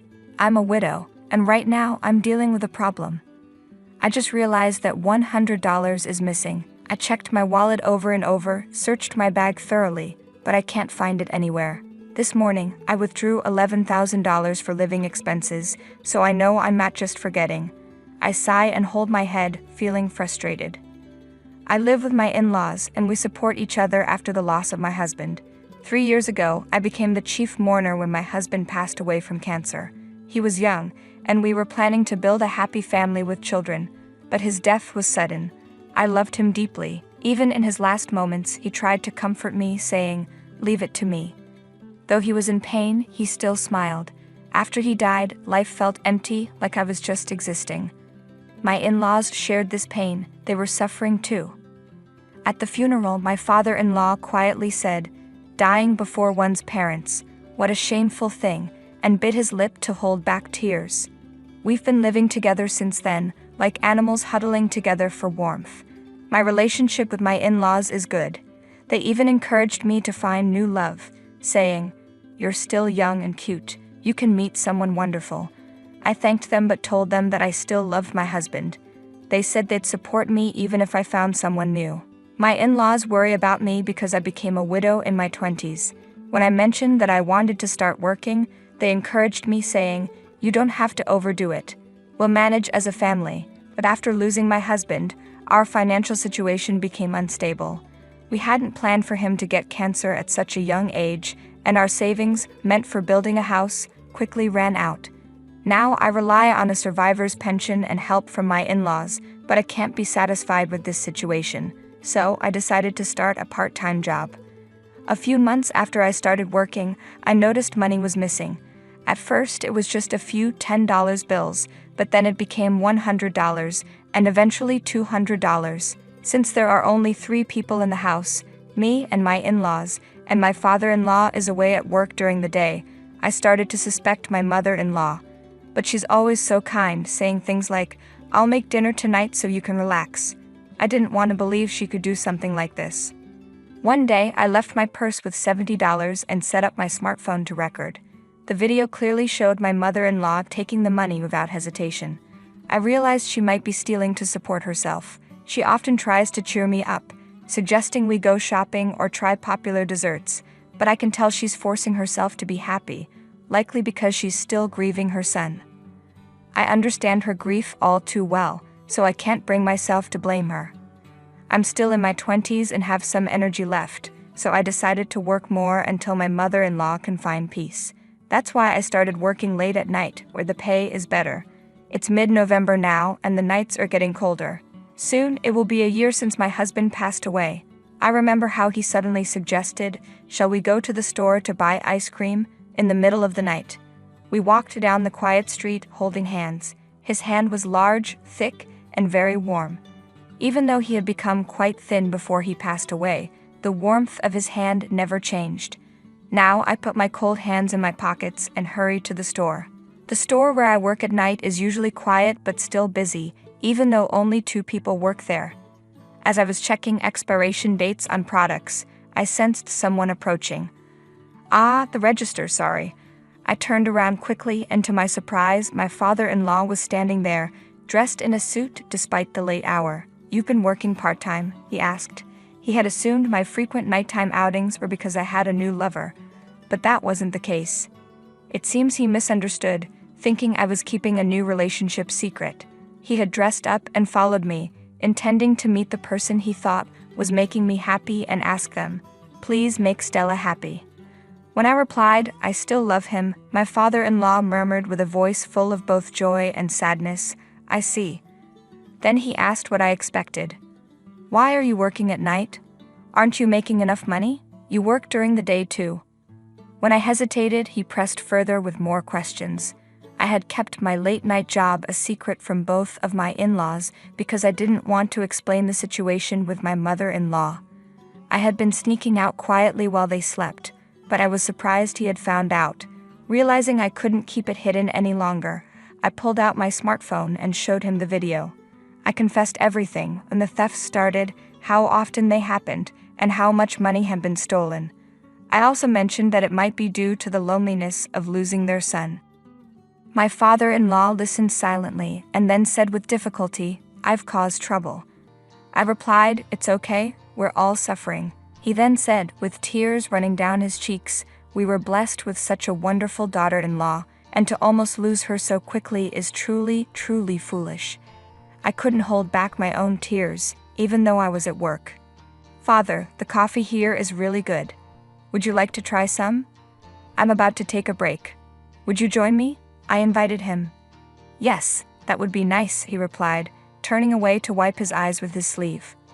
We sat together near the bicycle parking area of the store, drinking coffee.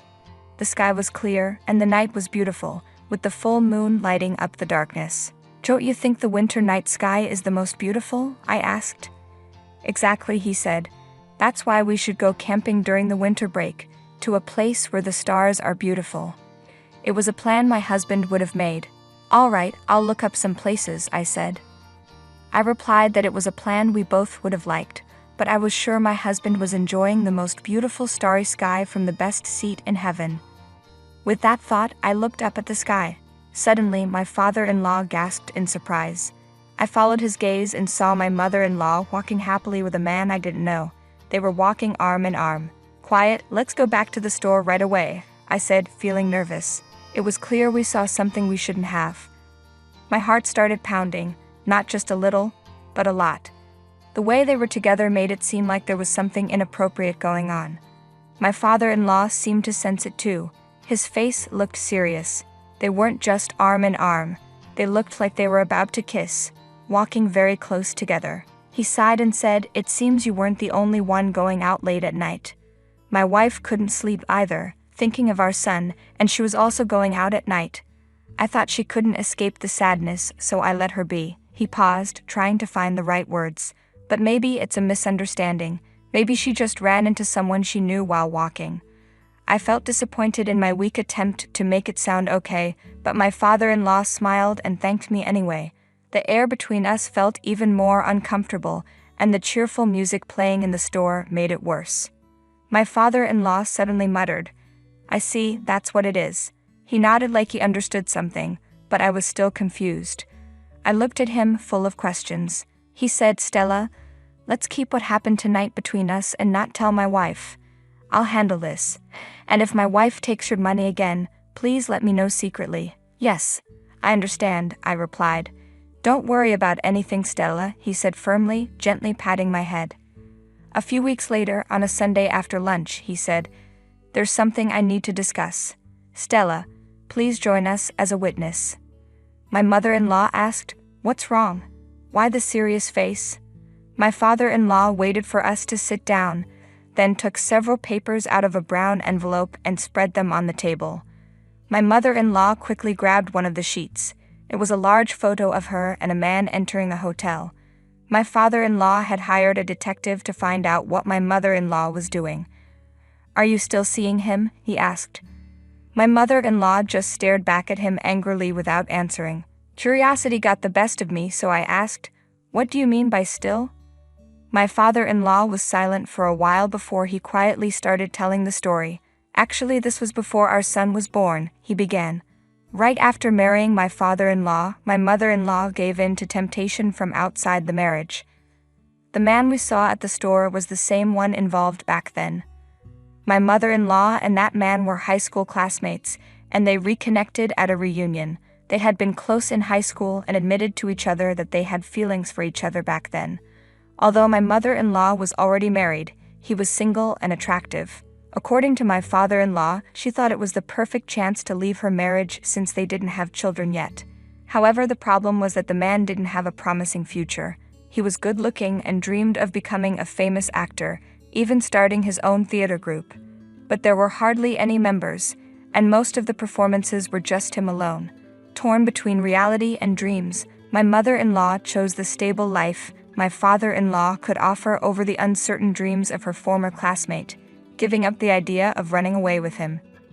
But in the end, my mother-in-law couldn't make a choice and lived a double life between my father-in-law and that man. At that time, I was so busy with work that I didn't notice what was happening at home. My father-in-law said with a sad look, giving my mother-in-law a cold stare. He found out about the affair when there was a chance she could be pregnant. Even when she might have been pregnant, she didn't seem truly happy. I started to get suspicious and looked into it, discovering that she had been involved with that man. But my mother-in-law desperately insisted. "Our son is really yours truly." She had made the same plea in the past, promising to break up with the man immediately and never see him again. She wanted to build a life with my father-in-law, and he believed her. He thought it was just a brief affair, but it was much more serious. When we saw them at the store, it was clear why my father-in-law's expression became so stern. "And to think you've continued this relationship all along. It's truly disgraceful," he said. "No, that's not true," she replied, but their relationship looked like they had been together for years. My father-in-law slammed the report on the table, and the undeniable evidence was clear. My mother-in-law tried to argue, but she looked downcast. "It's true. I'm not lying. I hadn't been in touch with him at all. I didn't even know his contact information." "Then why were you together?" My father-in-law pressed. "He came to our son's funeral," my mother-in-law answered. "What?" my father-in-law exclaimed in surprise. "Maybe you called him because he's the real father. That's not true. Our child is really yours. He just came for the funeral," she insisted. "I see. Really, I was just lonely after our son died. I just wanted to see him again, but I didn't know his contact, so I looked up his stage name on the internet and found his theater group's email address." "So you started seeing each other again?" "Because I couldn't help it. I was tormented by our son's memory. I wanted to be free too," she said, turning to me. "Stella, you understand, don't you?" my mother-in-law pleaded, but I was speechless, frozen in shock as I learned about my in-laws' past. How much had my husband known about all of this? Thinking of him made my heart ache as my mother-in-law kept trying to defend herself. My father-in-law just shook his head in disbelief. No matter how believable your story sounds, I won't fall for it anymore. I won't be deceived again, he declared. What do you mean by deceiving? I'm telling the truth, my mother-in-law protested. Just lonely because our son is gone. Is that the real reason? My father-in-law questioned. It's true. Why would you say that? She retorted loudly, but my father-in-law calmly looked her in the eyes. Stella, the money stolen from your purse went to that man's drinking and gambling, he said quietly. What? I was shocked. Have you been giving Stella's earnings to this man? He asked. My mother-in-law didn't answer, but her expression said it all. It was true. Stella knew you were taking the money, but despite that, she thought you were suffering and showed compassion. Now apologize to Stella, my father-in-law demanded. I'm sorry, my mother-in-law said, apologizing. Emotions overwhelmed me, and I couldn't stop crying, though I didn't even know what kind of tears they were. Everything felt out of control. And you promised at the bar you frequent that you'd marry him after I died? Laughing about it. You even said you'd build a house with my retirement fund. My father-in-law added, that must be a joke, right? My mother-in-law responded, I can't believe a parent who has lost a child would joke about a family member's death, my father-in-law said, raising his voice. There had been rumors that my mother-in-law wished for my father-in-law's death. It was unbelievable. Unable to bear it any longer, I rushed out of the living room and curled up in the hallway, wiping away my unending tears. From beyond the hallway, I could hear my father-in-law's anguished voice through the living room door. You must have been happy to see him after our son died. I don't want to see your face anymore. Leave right now, he yelled. Later, they divorced. I don't know if my mother-in-law is with that man anymore. It no longer concerns me. My father-in-law returned the money my mother-in-law had taken from me and said, Don't worry, I'll also get compensation from her. But the amount I lost wasn't much. It's compensation for you, Stella. Don't worry about it. Legally, you are my daughter, he said with a laugh. His kindness always warmed my heart. Can I stay here until I find new love? I asked.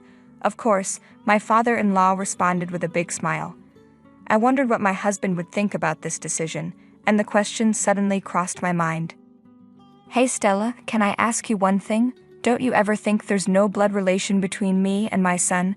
What do you actually think? My father-in-law asked hesitantly. This must have been weighing on his mind for a long time.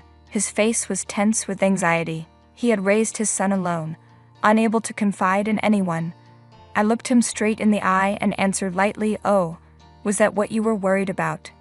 That was it, he replied. I couldn't help but laugh. Of course you are father and son. Remember what you said at the store, Stella, you don't have to worry about anything. Leave it all to me. His way of speaking and his actions are so much like yours, it's as if he was possessed by you. No doubt you are a real father and son, I guarantee it. Hearing those words, my father-in-law started to cry, his emotions finally collapsing. Thank you, really thank you, he said, and I gently rubbed his back. Father, thank you for raising him so wonderfully. At that moment, my father-in-law took my hand and squeezed it tightly. His hand was as warm as his son's.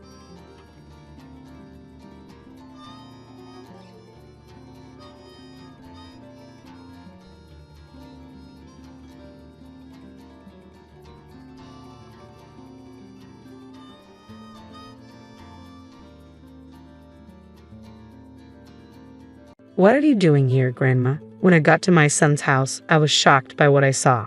In the dim light, my grandchild was sitting outside the door without shoes. Aren't you cold? Yeah. Without thinking, I hugged my grandchild. I remembered the weather report saying it might snow tonight. How could my son and his wife leave such a young child outside? I started to get angry. Why are you sitting out here then? My grandchild, trying not to cry, said, I'm not allowed in. Why not? It's my brother's birthday, and only real family is allowed. What? I raised my voice under the cold sky. What do they mean by real family? My grandchild, overwhelmed with emotion, began to cry loudly, his face a mess with tears and a runny nose. Let's go somewhere warm, okay? It's cold here. You must be hungry too, right? We'll get there soon. Near my son's house, there was a pub run by an old friend. I couldn't be picky about the place. Thinking they would welcome us, I opened the door. "Oh, you're back again." Got a bit of a situation. My grandchild peeked out from behind me. "Is that your grandchild?" "Yes, that's right." I immediately contacted someone. What my son and his wife were doing was unacceptable. Leaving my precious grandchild like this. They're going to face the consequences. As a mother and mother-in-law, I was ready to act. By calling the real family, my son and his wife were about to face their reckoning. "My name is Veronica, and I just turned 60 this year. My husband, whom I had been with for many years, passed away from an illness about 2 years ago. I live alone in the house he left me. Maybe it's time to live together," my son had suggested when he returned home after a long time. "I'm fine on my own. I can manage," I told him. "But it must be boring alone, right?" "Indeed, I'm alone, but somehow I don't feel lonely in this house." "That's a shame." Sally, my son's wife, who came with him, seemed a bit relieved. My reluctance to live together was largely due to her presence. She was my son's second wife. "Sally, you must feel more comfortable without me around, right?" "What? No, it's not like that." At the time, I was a bit standoffish. I wasn't particularly close or distant with Sally, but we never quite clicked. My son and his wife have 2 children, but their daughter Natalia is my son's stepdaughter. I've heard he took her in somewhat reluctantly. Their younger son, John, was born shortly after they remarried. "By the way, where is Natalia?" "Oh, Natalia is at a friend's house." "I see. Now that I think about it, they rarely brought Natalia when they visited my house. And even when they did, I sensed a distance in their interactions with her. It wasn't like this with his first wife." "What changed?" "I believe my son's first marriage ended due to his wife's infidelity. Although I had exchanged contact information with his ex-wife, we never stayed in touch. It was about 4 years ago when my son appeared with Sally, his new wife. What surprised me even more was that she was already pregnant." "Nice to meet you, Veronica." "Nice to meet you too." At that time, I felt it wasn't my place to interfere if my son had chosen her. But as issues involving me began to arise, so did my questions. Sally's true nature started to emerge, perhaps because she found my presence bothersome. The recent incident with Natalia was a clear example. "Is Natalia really at a friend's?" I inquired. "I already told you that," she replied, clearly annoyed. But little did I know, this was just the beginning. "What's with the raised voice, Sally?" My son entered, sensing tension. "It's nothing." Sally brushed it off, shooting me a glare before turning to John. I suspected they were hiding something about Natalia from me, judging by Sally's defensive reaction. But at that moment, I had no way to confirm it. "Well, we should head back now." "Okay, bring Natalia next time." My son's expression darkened at my request. It seemed both he and Sally were aware of the situation regarding Natalia. "We'll bring her next time." "Good, please do." They exchanged whispers, but I couldn't make out what they were saying. After that, they stopped visiting altogether. Perhaps they sensed my suspicions. Nevertheless, I couldn't stop worrying about Natalia, so I came up with a plan. "Hello, I have a suggestion." "What is it?" "About living together. Are you considering moving in with us?" "I've thought it over, and having you here might be nice." "That's great. I'll start getting ready then. The sooner, the better, right?" "Really? You're sure?" "Yes, I don't want to be a burden on you. That would be a big help." And so it was decided that I would move in with my son's family. It wasn't because I disliked living alone. My main reason was to reconnect with Natalia, whom I hadn't seen in a long time, and make sure she was okay. I had considered visiting, but the distance made frequent trips impractical, as it was nearly 2 hours by train. I hoped this move would resolve things, but there was a lingering unease. Still, I couldn't just sit back and do nothing. I immediately began preparing to move to my son's house, packing up my belongings and arranging for movers. 2 weeks later, I settled into living with them. Let's get along well from now on. From today, think of this place as your own home and relax. Thank you, I appreciate it. After the greetings, I went to see Natalia. I was speechless when I saw her. She should be 9 years old now, but she looked so thin. "Natalia, do you remember me?" "Grandma?" "Yes, that's right. Grandma will live here with you from today." "Really? Yay!"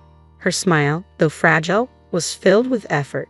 Alongside relief, I felt a deep sadness at how much she had deteriorated. It was clear that Natalia held the lowest position in the house, but I couldn't afford to make a scene that might worsen her situation. so I took her out under the guise of helping me. I'm going to do some shopping, okay?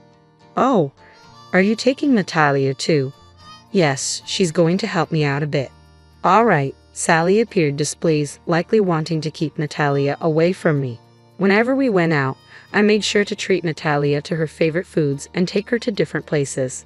Thanks to that, she seemed to regain some color and energy compared to when we first started living together. Natalia, what do you usually do at home? Well, I read books in my room or draw. Don't you play with your mom and dad? It was difficult to ask, but I was driven by a desire to help her. Dad and Mom always play with John. When I want to join, they tell me to go to my room. That's sad. From now on, Grandma will play with you a lot, okay? Yeah, it seemed more like neglect or even abuse rather than just poor parenting. Natalia had gained some weight since I arrived, but it was clear she hadn't been properly cared for before. I was determined to protect her no matter what. Then one day, after being out all morning due to a commitment with a friend, I returned home in the evening. What's happening? As I entered the house, I heard Sally's angry voice. What are you doing? Do it like I told you earlier. I'm sorry. It appeared Sally was scolding Natalia, and the situation seemed tense. Sally, what's going on? She's frightened. Natalia was crouched down, holding her head. This kind of incident must have happened many times when I wasn't around, or else Natalia wouldn't react like this. I positioned myself between Sally and Natalia. Don't interfere. This is part of teaching her. What happened just now? She didn't follow my instructions. Sally seemed upset. When I calmed her down and listened, it turned out she had asked Natalia to do the laundry, but Natalia accidentally used fabric softener instead of detergent. Everyone makes mistakes, right? Especially since Natalia is only 8. That's not an excuse, Sally snapped. Calm down, I insisted, but Sally snapped at me. If you're going to complain, then do it yourself. What? You're the one who started complaining. She left Natalia and me there and walked away. The atmosphere in the house was becoming unbearable. Grandma, it's okay. Don't worry, let's do it together. With a mix of anger and determination, I knew I couldn't let this continue. Later, I brought up the incident with my son. Don't you think this is too much? Well, Natalia is already 8 years old, so we thought it's time she learns to do various things, my son said, seeming uneasy. It's good to teach her, but what happened last time was excessive. That's too much, even for teaching. Well, it's your child. Aren't you supposed to take proper care of her? My son, perhaps injured by my words, responded with something shocking. I didn't even want to take her in the first place. What? Then why did you? I thought maybe she'd be useful, but she's turning out just like her mother. He continued to criticize his ex-wife, sounding more like he was trying to justify himself rather than expressing genuine anger. I was stunned by his words. Anyway, please pay more attention to Natalia. She's lonely too.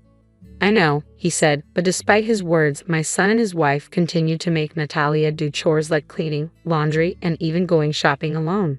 Meanwhile, I quietly supported her without their knowledge. Despite being treated unfairly, Natalia never complained and worked diligently. I couldn't help but admire her determination. Curious about her motivation, I asked her why she was putting in so much effort. Why do you try so hard, Natalia? Because John's birthday is coming soon, she answered joyfully, but I could only watch. Why does such a good child have to suffer like this? You're a great big sister, Natalia.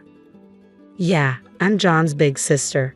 I refrained from reprimanding my son and Sally, hoping Natalia's positive spirit would endure. Gradually, their behavior seemed to soften, and a period of calm settled in. I need a little help with something. What do you need help with? Yeah, I could use an extra hand. Sure, okay, thank you. Can you help right now? Now, I suppose I have to. Let me get ready and head out. One of my friends had opened a pub about 6 months ago. Today, their usual part-time worker was unavailable, so they asked for my assistance. Fortunately, the pub wasn't too far from my son's house. I'll be out for a while. Okay. By the way, we're celebrating John's birthday today. What? But his birthday is the day after tomorrow. We changed our minds. They had decided this while I was away, probably hoping to exclude me. I thought things had improved between us recently, but I was mistaken. Are you leaving now? Yes, I am. Don't worry, we'll enjoy the birthday together as a family. I left the house, but Sally's displeased expression lingered in my mind. At the friend's pub, I helped with various tasks. Before I knew it, it was already past 9:00 p.m. Is it this late already? Thank you so much. Your help was really appreciated. It's fine. Working like this once in a while is good. We're always waiting for you. See you later. With those words echoing in my mind, I walked down the dark street, dreading the birthday celebration at home. As I finally reached the house, I was shocked by what I saw. Confusion set in, but I quickly focused on Natalia. Why are you here? Did they say something? I'm not allowed in. Only the real family can celebrate John's birthday, so I can't. Natalia's words echoed under the cold sky, loud enough for the neighbors to hear. What do they mean by real family? Overwhelmed with emotion, Natalia began crying loudly, tears streaming down her face. I knew we couldn't stay there any longer. Yes, my young daughter was left outside by my son despite looking forward to it so much. We need to leave. I decided, feeling we had no choice but to move. Let's go somewhere warm, okay? It's cold here. And you must be hungry too, right? We'll get there soon. I retraced our steps and headed towards the pub run by my friend. I couldn't be choosy about the place. I knew my friend would welcome us. As I opened the door, "Oh, you're back again. There's a situation." Natalia peeked out from behind me. "I understand. Let's sit down and talk. But first, let me make a quick phone call." I took out my smartphone and immediately dialed someone. I wouldn't let my son and his wife get away with leaving my precious granddaughter out in the cold. "What happened?" my friend asked, concerned. "It's about Natalia's parents." I began, explaining today's events and the ongoing situation with gestures and expressions. "What? Your son did this? Why didn't you do something?" My friend was incredulous. "They wouldn't listen to anything I said," I replied, feeling frustrated. "That's unbelievable. Could it be that Sally doesn't like Natalia because she's your son's child from his previous marriage? But Sally knew about Natalia before they remarried. Could she have married just to mistreat her? I hope not." My friend's suggestion was deeply troubling. If true, it meant my son might also be involved. Regardless of the reason, they needed to be held accountable. Just then, Natalia's stomach growled loudly. "Right, you must be hungry. Can you prepare something for her to eat? How about an omelette?" Natalia's face lit up like a blooming flower. "I'll go make it. Wait here," I said. Natalia nodded eagerly, and I gently stroked her head. The omelette was ready in about 5 minutes, and Natalia ate heartily. About 30 minutes later, the door opened, revealing a familiar face. "It's been a while, Olivia. Long time no see." The person I had called was Olivia, my son's ex-wife. "Natalia, do you remember me? You're my mom, right?" "Yes, that's right, sweetie." Natalia immediately hugged her. Seeing them together brought tears to my eyes, but I held them back. "What's going on?" Olivia asked. "Sorry for the sudden call. There's a serious situation." "What happened?" I explained Natalia's situation to Olivia. "If only I had been more responsible, this wouldn't have happened." "Don't blame yourself. It's not your fault," Olivia reassured me. "I have something to say too." Olivia began to explain how her divorce unfolded and why Natalia ended up with my son. As she spoke, it was difficult to comprehend the events that had transpired. "Is that true?" "It may be hard to believe, but it's all true." Unbelievable. The truth emerged that Olivia had been wrongly accused by my son and Sally. Despite hearing about Olivia's alleged infidelity leading to the divorce, it was actually my son who had been unfaithful with Sally. Olivia's account seemed genuine. Natalia's reaction upon seeing her real mother further affirmed it.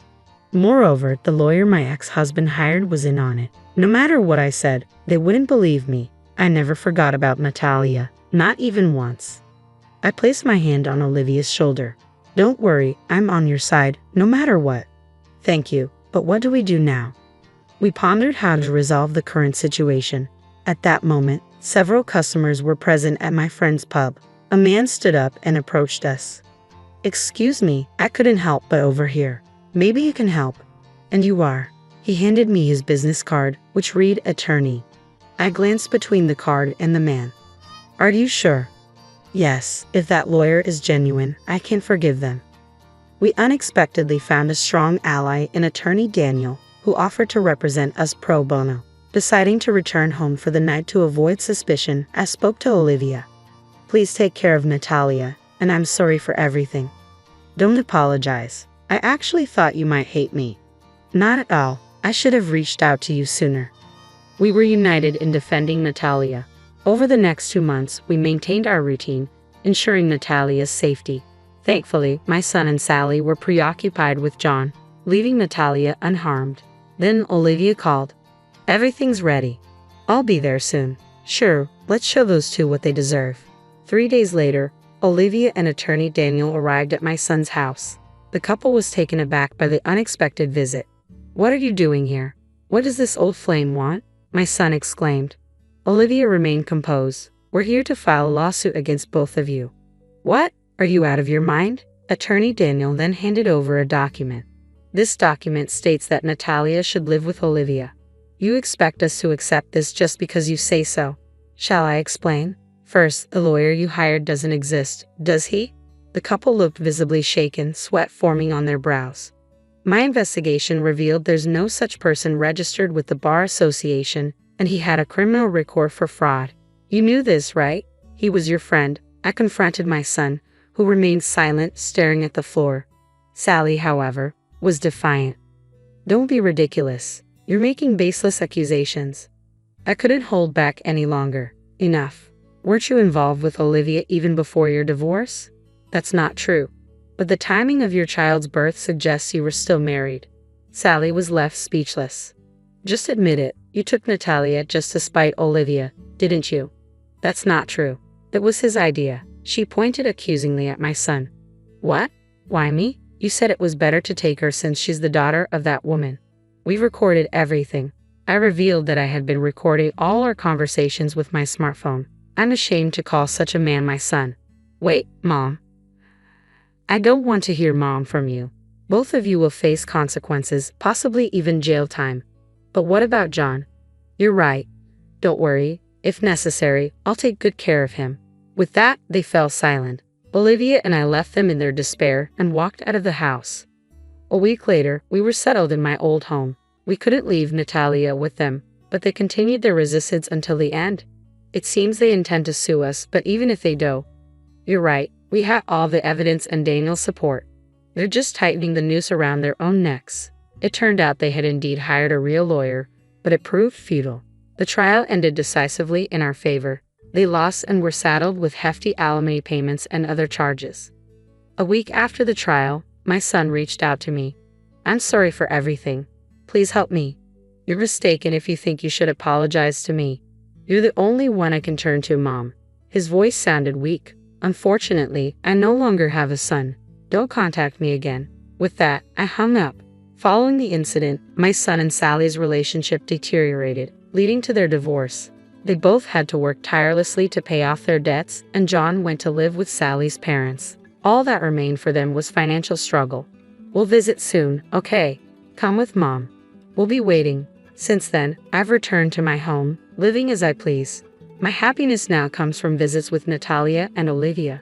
My future looks bright.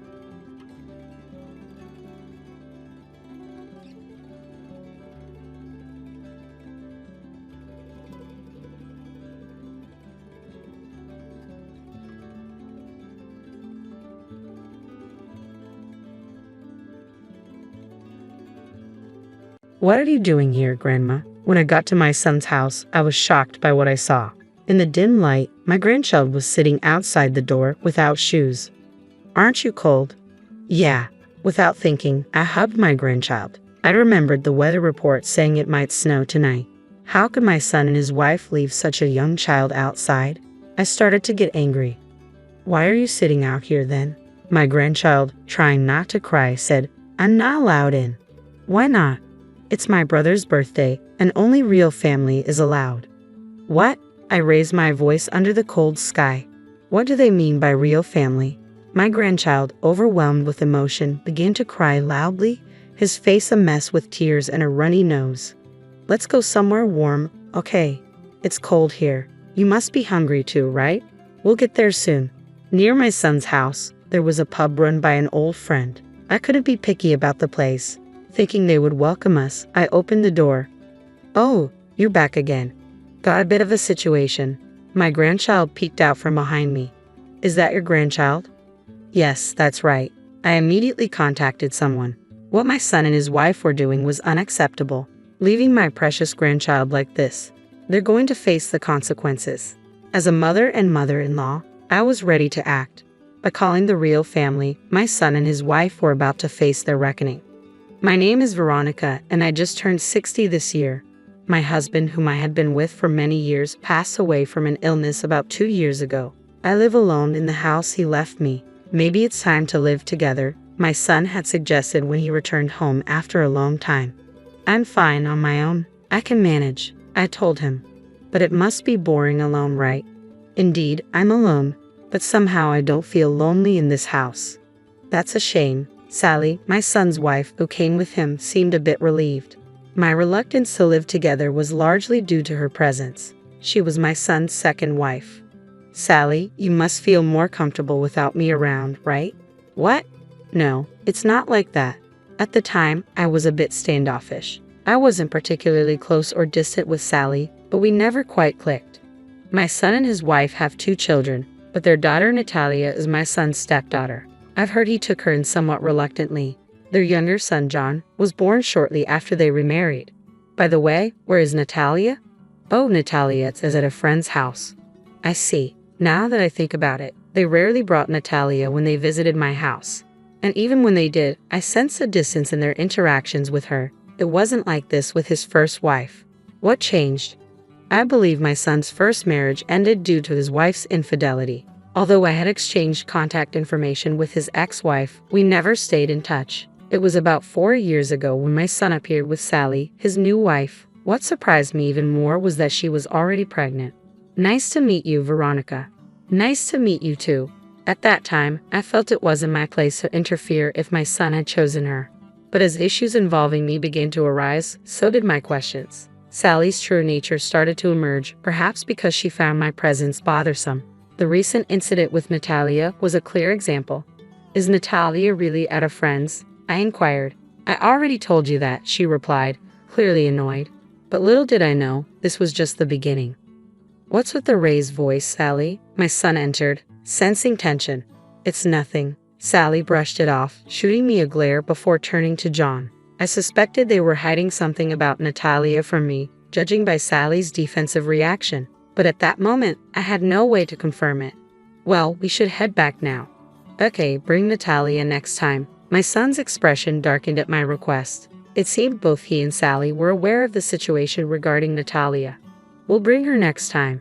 Good, please do. They exchanged whispers, but I couldn't make out what they were saying. After that, they stopped visiting altogether. Perhaps they sensed my suspicions. Nevertheless, I couldn't stop worrying about Natalia, so I came up with a plan.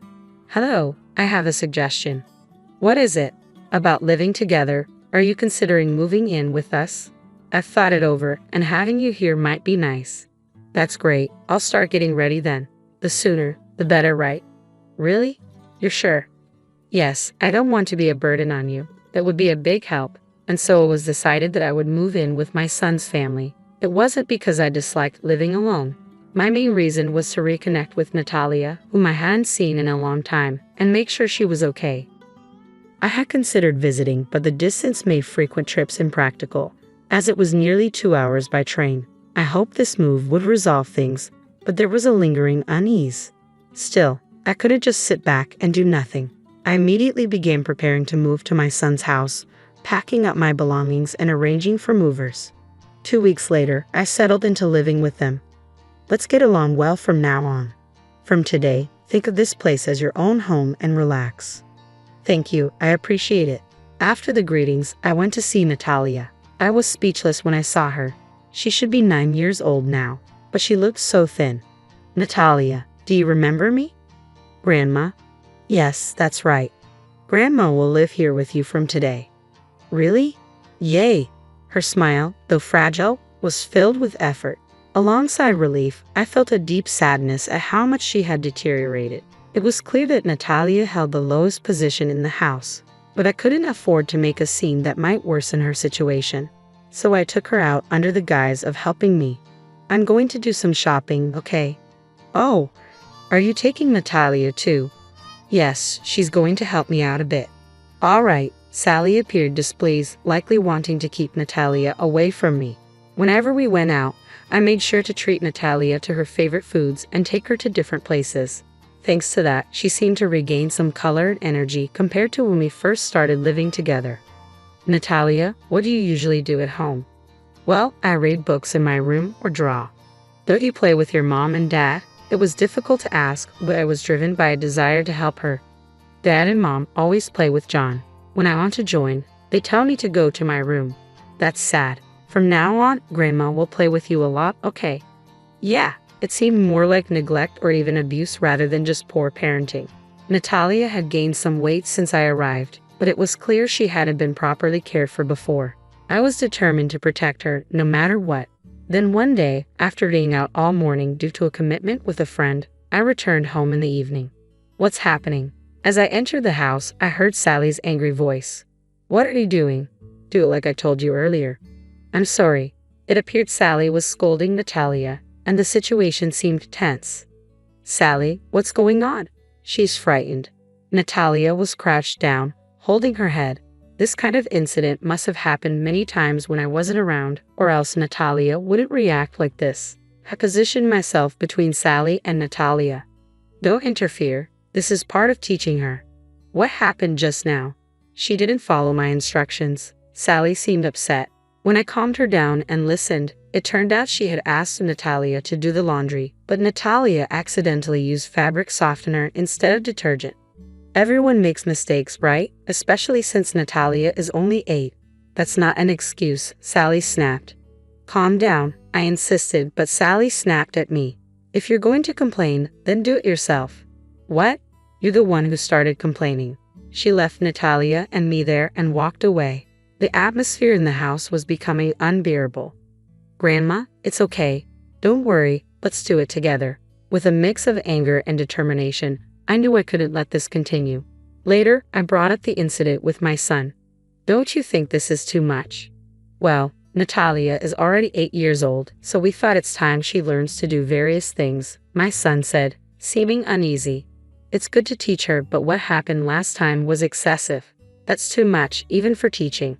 Well, you know, it's your child. Aren't you supposed to take proper care of her? My son, perhaps injured by my words, responded with something shocking. I didn't even want to take her in the first place. What? Then why did you?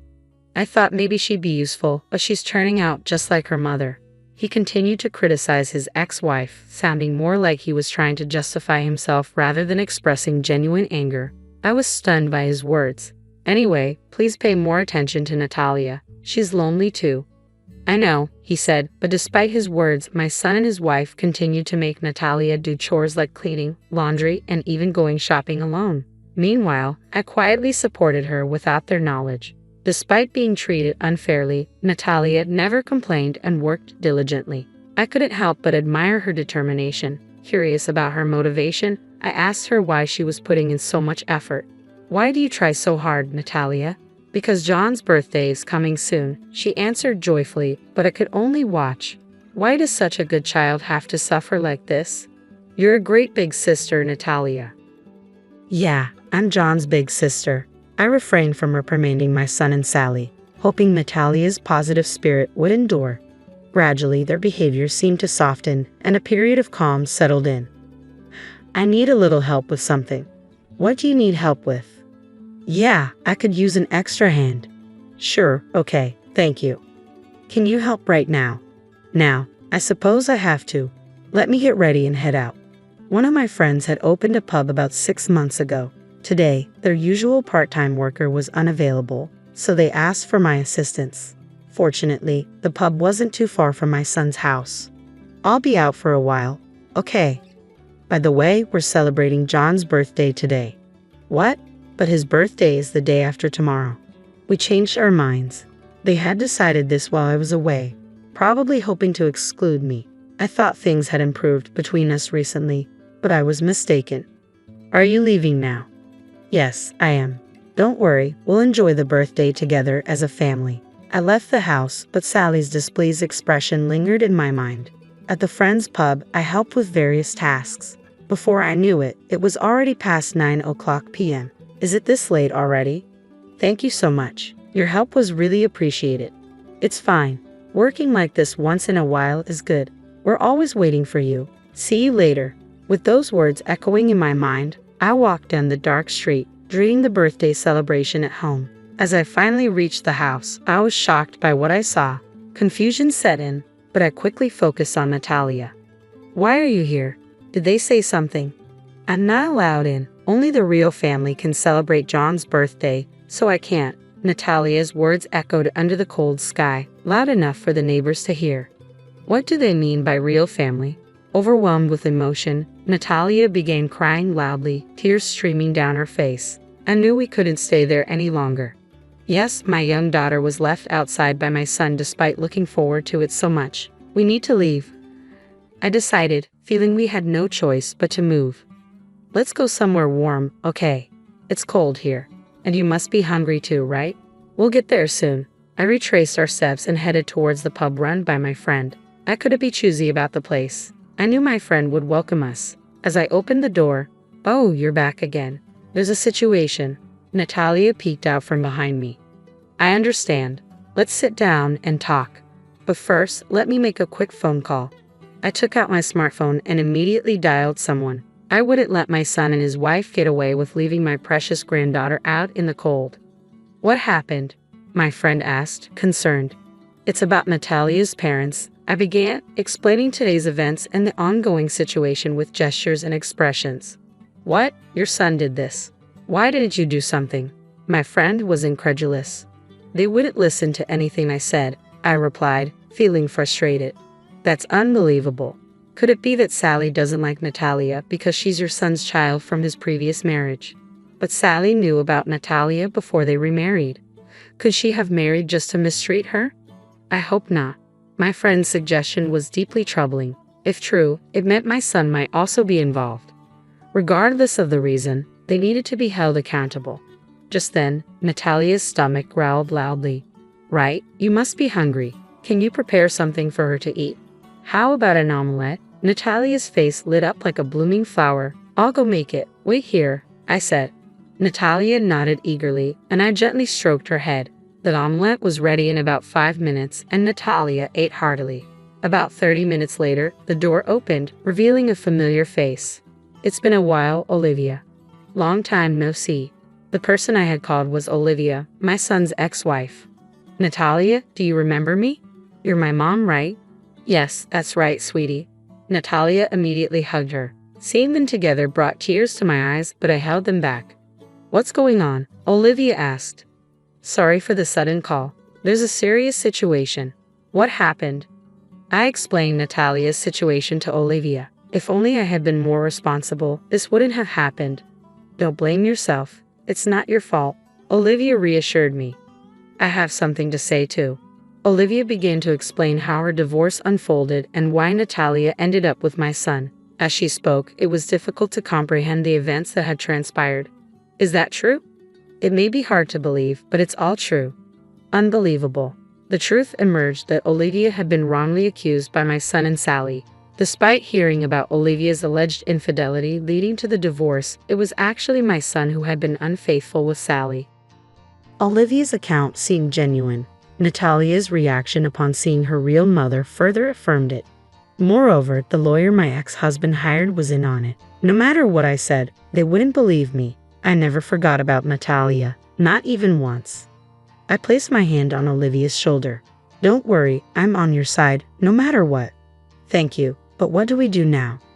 We pondered how to resolve the current situation. At that moment, several customers were present at my friend's pub. A man stood up and approached us. "Excuse me, I couldn't help but overhear. Maybe you can help." "And you are." He handed me his business card, which read attorney. I glanced between the card and the man. "Are you sure?"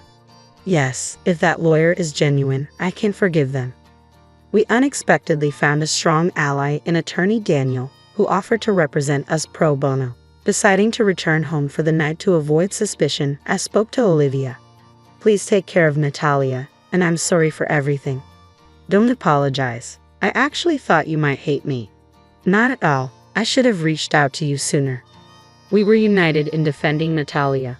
Over the next 2 months, we maintained our routine, ensuring Natalia's safety. Thankfully, my son and Sally were preoccupied with John, leaving Natalia unharmed. Then Olivia called. "Everything's ready. I'll be there soon." "Sure, let's show those two what they deserve."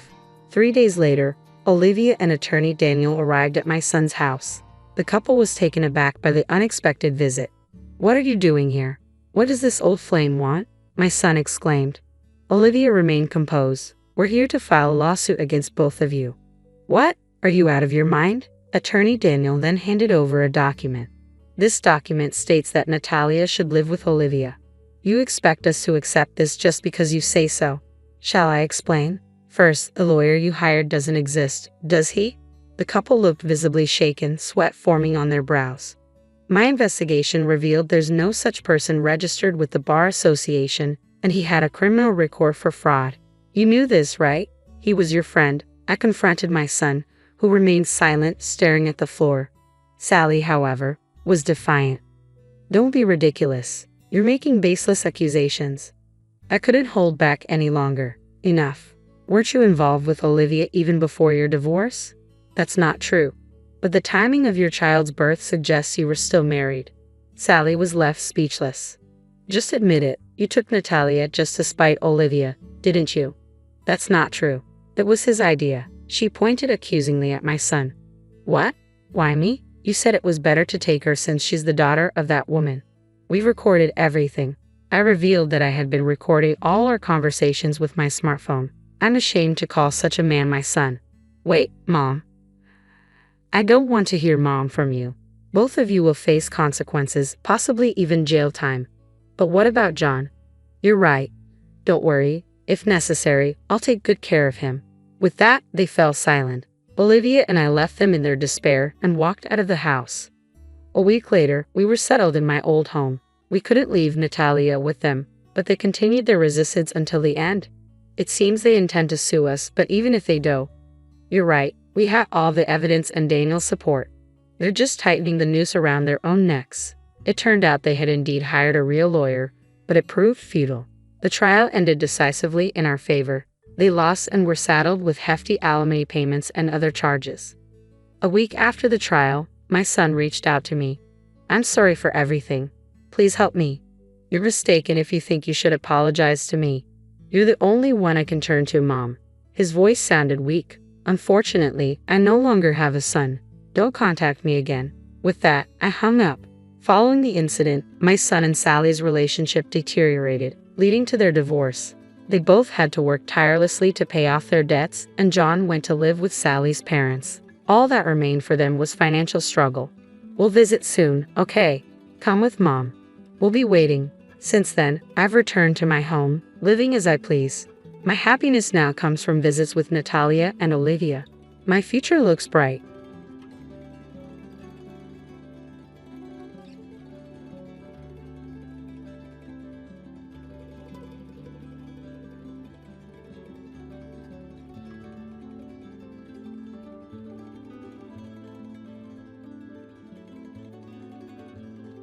After not seeing him for a month, John just thrust a divorce lawyer's business card at me without even asking, "Are you okay? Or how are you feeling divorcing a wife who doesn't work? Pay me $1,000 a month as alimony. Sounds good. Take care." John chuckled as he said this, standing beside him.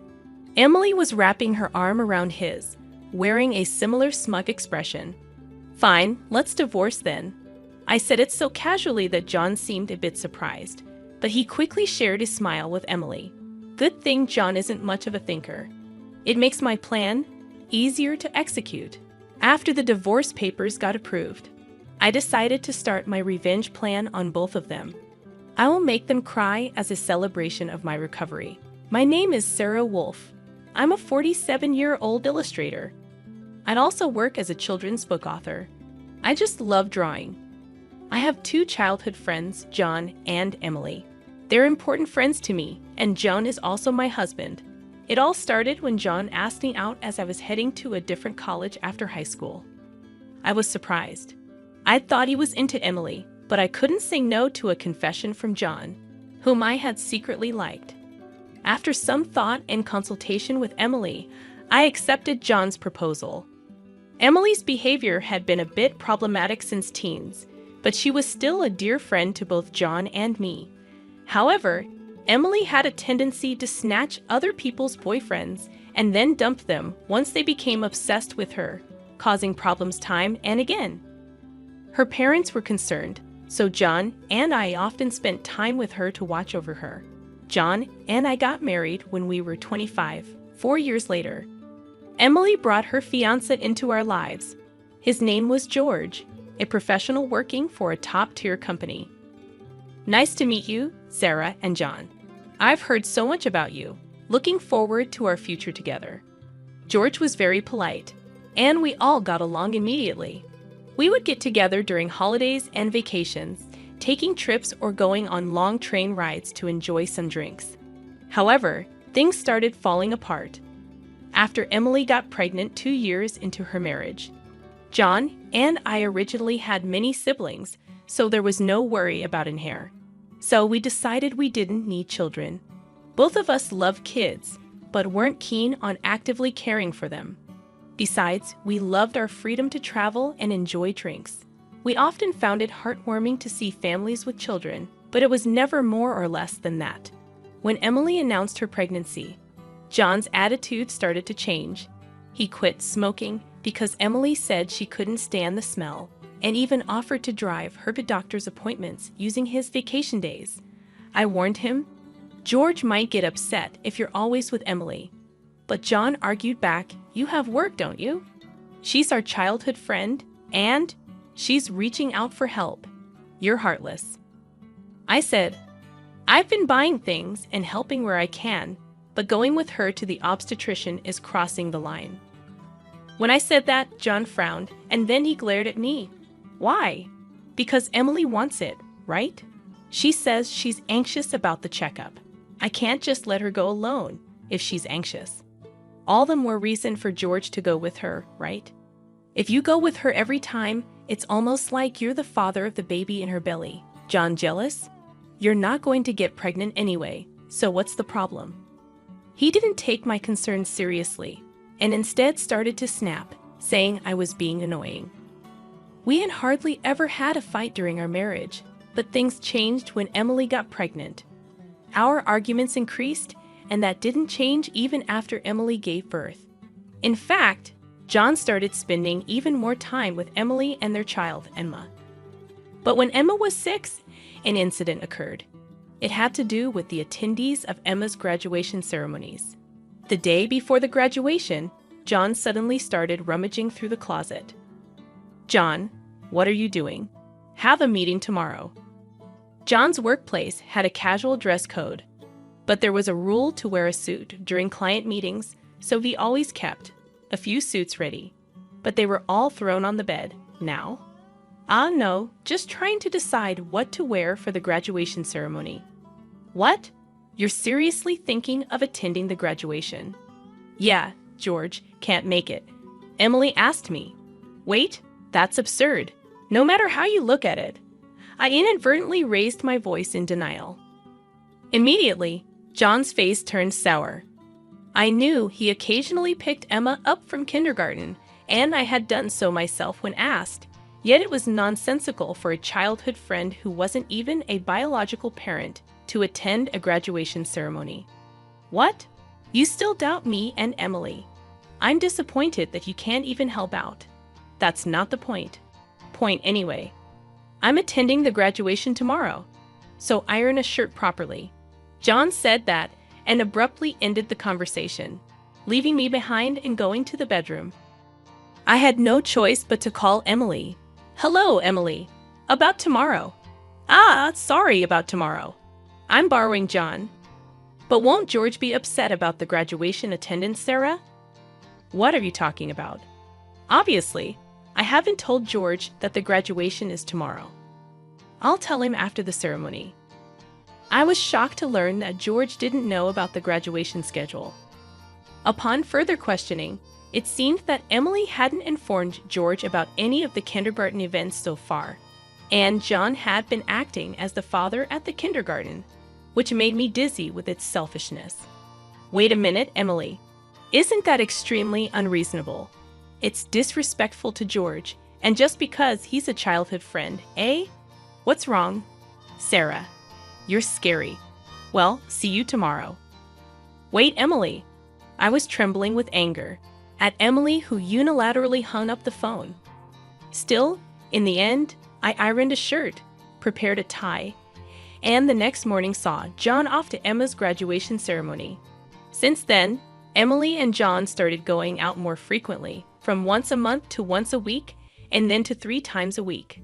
Eventually, even George seemed to have some suspicions, and one day, while John and Emily were out, he visited our house alone.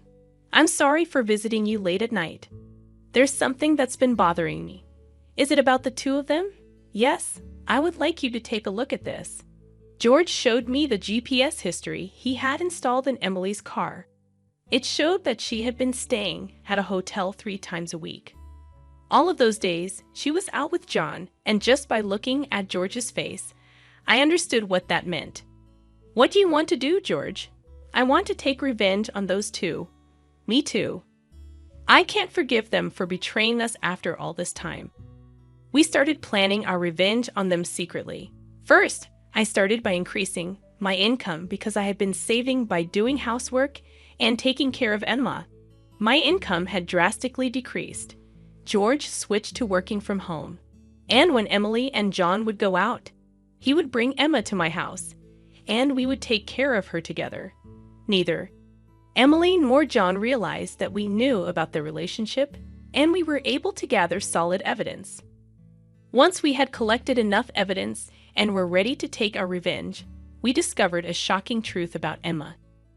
George and I struggled with the decision, but we both agreed that we didn't want to hurt young Emma, so we decided to wait until she was an adult to take our revenge. However, even though we decided to endure for 10 years, I was struck with a serious illness. I needed long-term hospitalization, and even at best, I wouldn't be discharged for at least 2 years. Although I could work from the hospital room, it was certain that I would have to reduce my workload. After informing George about the situation, I consulted John. However, John's reaction was no different from when we were making small talk. I'll visit you once in a while. I felt that John no longer had any affection for me, as he didn't even ask about my condition or the name of the disease. In reality, John only visited once a month or once every 2 months, and after Emma's 15th birthday, she started acting strangely. Although she used to visit me almost every day right after I was hospitalized, she became distant after her 15th birthday. However, neither George nor I could figure out why, and we were puzzled. Even when we asked Emma, she just said, "Don't worry about it." However, we ended up learning the reason from John, who rarely showed up. "Hey, it's been a while." "Yeah, it has." John, who had completely transformed into a flashy appearance, walked in without even knocking. After not seeing him for a month, John just thrust a divorce lawyer's business card at me without even asking, "Are you okay?" or "How are you feeling divorcing a wife who doesn't work? Pay me $1,000 a month as alimony. That's the deal. So take care," John said, grinning from ear to ear. Beside him, Emily wrapped her arms around John's with a similar expression on her face. "Fine, let's divorce then," I casually agreed, which seemed to surprise John for a moment, but he quickly exchanged smiles with Emily. It was good that John wasn't the type to think too deeply. That's why my plan worked so well. After receiving a notification that the divorce was finalized from John, I decided to start my revenge plan against the 2 of them. I will make them cry as a celebration of my recovery. I promptly started to take action. First, I contacted George to transfer hospitals. Then I informed my lawyer that they would be mediating between the 2 parties from now on. George also began to act at the same time. He moved near my new hospital with Emma, and he started to visit me frequently. Emma still had a gloomy expression, but I was happy that she came to see me every day. Most of my belongings were already in the hospital room, so I told John to dispose of the rest. I didn't want to bring anything that the two of them might have touched into my new life. Once the hospital transfer and George and Emma's move settled down, I received a call from John. I had only left my seat for a few minutes, but my smartphone already showed 30 missed calls. I answered the phone, feeling exasperated. What? Hey, what the hell is going on? I could hear the voice of a troubled real estate agent behind John's panicked voice. I also heard Emily yelling, which made me feel sick. What do you mean? What's going on? It's obviously about the house. Why do we have to move out?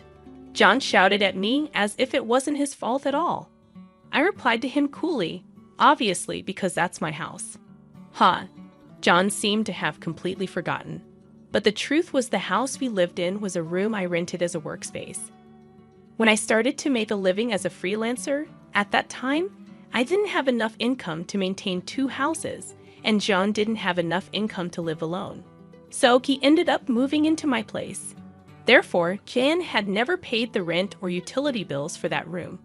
Although I received some money from him for living expenses, it wasn't enough to maintain the place. Unfortunately, that room was already canceled. It was far from the hospital I transferred to, so I had processed the cancellation the day after submitting the divorce papers. I didn't inform him because the real estate agent who knew the situation said they would contact him. George and Emma suddenly disappeared, and our house was sold. What are we going to do about our new house? I don't know. Maybe stay in a business hotel for now. As I turned on the speaker and started working, John yelled in frustration, "Don't screw with me." However, he seemed to remember something and started speaking in a more soothing tone. Well, whatever. When will you transfer the money? We're running low on cash. What are you talking about? Huh? Don't mess around. I told you to pay $1,000, didn't I? Oh, I don't recall agreeing to that. My nonchalant response was met with incoherent screaming from John on the other end of the phone.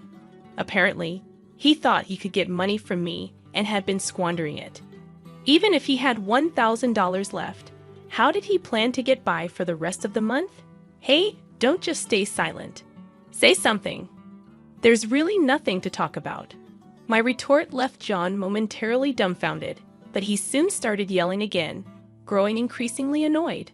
I addressed John in as cheerful a tone as I could muster. Anyway, we're basically strangers now, so please don't contact me anymore. You'll hear from my lawyer. Huh? Lawyer?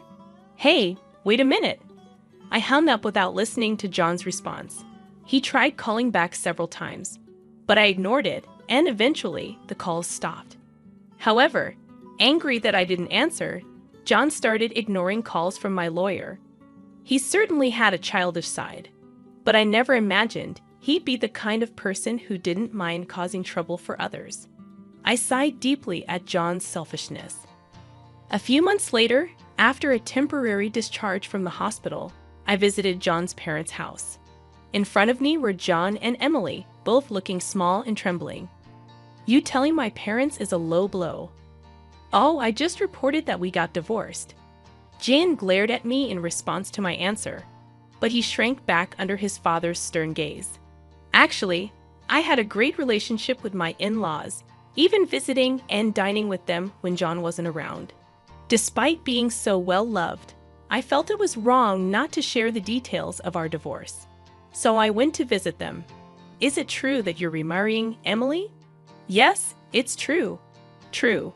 Emily, Emma, and are going to start over as a family. What are you talking about? Your only family is Sarah. She's not my family anymore. John's words made his father frown with a look that seemed to say, "Give me a break." John shook his head a few times, then handed me a piece of paper. It was a bill from a nearby luxury hotel. What's this? It's the bill from the hotel we stayed at. John, acting as if it was obvious, pointed at the bill on the table, then suddenly collapsed. Oh, what the heck, Mom? I didn't raise you to be like this. My mother-in-law, gasping for breath, was met with a look of disbelief from John. Next to him, Emily wore the same expression. Why are you so angry? It's just that the family is changing because I'm getting married. Plus, You'll have a grandchild, a blood-related one at that. Aren't you happy? You two didn't. My mother-in-law, looking as if she couldn't believe what she was seeing, glanced at Emily, then turned her gaze to me. Both my in-laws understood that I didn't want children and still treated me as their own daughter. Of course, they treated Emily, my childhood friend, similarly. But there was always a boundary between a daughter-in-law and a friend. I remembered Emily often complaining about that. So I was certain my mother-in-law wouldn't be happy about this situation, and Emily should have known it too. You dote on Emma, right? It'll be your grandchild, so you'll be happy, right? It's because she's a child I've known since she was little. Oh, but half of her blood is from John, right? Even after all this, Emily, showing no sign of remorse and acting as if she couldn't understand the problem, gave me goosebumps. At that moment, someone who had been silent until now spoke up. Enough already. It's disgusting, huh? Emma, who had been playing with her smartphone in the corner of the room, spoke to Emily without looking up. The room fell into a stunned silence. My dad is the only one I consider my father, whether we're related by blood or not. He's the only one. But you know, John has always been the one to attend your school events. I heard everything from Dad, how he was always informed of the event dates after they were over. How eventually even the events themselves were kept from him. But Dad always said I was his daughter, so I am his daughter, and I will never be yours. Emma glared at Emily as she said this. Then, sitting beside me, she switched to a more concerned tone. You know, when I found out about this, I thought you would hate me. But Dad said that wasn't the case, so I came here today. Emma, I love you so much. You were so kind to visit me every day while I was in the hospital. I was really happy, Sarah. Emma, perhaps relieved of her anxiety, teared up and hugged me tightly. It might indeed be a child resulting from an affair between John and Emily. Yet it's a child I've taken care of for 15 years. There's no way I don't have affection for her. Speaking of which, Emily, weren't you curious why I wasn't surprised when I found out Emma is John's daughter? Ah! Emily looked startled. Before she could speak, a new person entered the room. We knew from the start, 10 years ago actually. George suddenly appeared. Understandably so, as she had recently unilaterally demanded a divorce, citing irreconcilable differences. I was shocked when you mentioned divorce. Oh, and unfortunately, you're not divorced yet. The divorce papers are still here. Didn't you notice? What? I figured it wasn't in Emily and John's nature to confirm things. But I couldn't help but be stunned that Emily, despite the 100-day waiting period for women to remarry, hadn't noticed for months. So, Emily is still my wife, and Emma is still my daughter. Well, since there won't be a wife though. Wait, what do you mean? A 15-year-old can choose their parent. That's not true. Emma wants to be with Mom, right? Emily said that and looked at Emma. Emma frowned at Emily and held my hand. Emily was speechless at that and glared at me. Then, John suddenly burst into laughter. So that's what it is. You two are together, huh? But too bad. Isn't it impossible to live on George's salary alone? Can you stop making weird assumptions? Also, it seems George earns double the amount you think. Emily knows about it, huh? It's probably a bluff. A lol. Besides, it's impossible for you to work while dealing with your illness. You'll just die miserably somewhere. This time, I laughed at John's huge misunderstanding. John, seeing me suddenly start laughing, was getting frustrated. You didn't know about my income, did you, huh? It's probably just a bit more than a part-time job. No, it's different. My annual income is $500,000, huh? John's eyes and mouth were wide open in shock. Emily was also stunned. In fact, over the past 10 years, I had become a popular children's book author, and my income had skyrocketed from essays, interviews, and the like. Moreover, a film adaptation is planned soon, so my income is skyrocketing. Liar. Oh, do you want to see this? I said that and showed Emily my bank account screen. It clearly showed a large amount of money being deposited every month. Emily was at a loss for words when she saw it. Sarah, let's make up, huh? What are you saying? Emily was furious at John's words. Blinded by the money, I watched them blankly and then opened my mouth. Well, if you want to get married, feel free. Oh, and I'll definitely take the compensation for damages, Sarah. Wait, Sarah. Ignoring John's words, I took Emma's hand, and after saying goodbye to my in-laws, I left their house. John originally worked at my father-in-law's company, but it was revealed that he was lying about going out for sales, and he was fired. My father-in-law planned to forcibly put him on a friend's fishing boat and work him to the bone. Working on a fishing boat was tough for an indoor-loving John, and he contacted me several times. But each time, I notified my father-in-law, and eventually, the calls stopped. Emily lost custody to George and got divorced. She seemed uninterested in John, who couldn't afford luxuries and didn't seem to chase after him. She was disowned by her family and lived alone in a rundown apartment. She hadn't worked at all since getting married, and since she had always made others do things for her, she couldn't do anything herself. And there were hardly any places that would hire her as a full-time employee. Still, she had to pay for her living expenses and child support, so she worked multiple part-time jobs and barely made ends meet. After entering high school, Emma worked hard every day to study abroad and go to a prestigious university overseas. Being originally diligent, her dream is to translate my picture books and deliver them to children all over the world, which makes me happy. As for me, my picture books are selling well, and I am receiving more and more offers for anime adaptations and merchandise. My illness is also progressing well, and although I am still hospitalized, my doctor recently told me that I might be able to leave the hospital next year. And one more thing, George and Emma come to visit me every day. Actually, George recently confessed to me with remarriage in mind. I haven't given my answer yet, but I can't help but have feelings for him. He said he wants to live together when I leave the hospital. While thinking about what to answer, I work on my picture books every day, hoping for a happy future for us. I weave stories again today.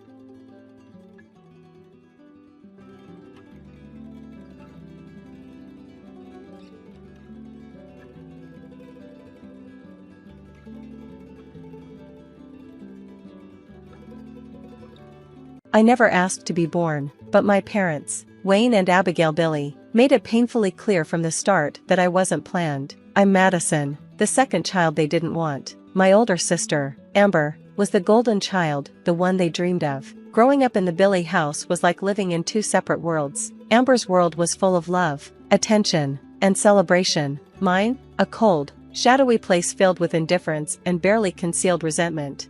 I still remember my 8th birthday as if it happened yesterday. I woke up hopeful, daring to believe this year might be different. Maybe this time they'd remember, maybe they'd care. But when I came downstairs, my parents were seated at the kitchen table, engrossed in a conversation about Amber's upcoming dance recital. "Morning," I said, trying to keep the hope from my voice. Mom looked up briefly, her expression blank. "Oh, Madison, your cereal's in the cupboard." That was it. No happy birthday, no hug, nothing. Later that evening, at dinner, Dad finally remembered. "Oh, right. Happy birthday, kid," he muttered, not even bothering to look up from his plate. Mom blinked in surprise. "Is that today? I thought it was next week." That night, I lay in bed clutching the only birthday card I received, a small note from Grandma Francesca. Her words were like a lifeline. "My dearest Madison, happy birthday, sweetheart. You bring so much joy to my life. Never forget how special and loved you are. Love always, Grandma." I read the card over and over, desperately trying to believe her words. But how could I feel special when my own parents barely acknowledged my existence? School wasn't much better. Parent-teacher conferences were an endless cycle of disappointment. Other kids' parents showed up, proud and supportive. Mine always had an excuse. "Sorry, Madison," Mom would say, her voice devoid of remorse. "Amber has a dance competition that day. You understand, right?" I'd nod, pretending it didn't hurt, but it always did.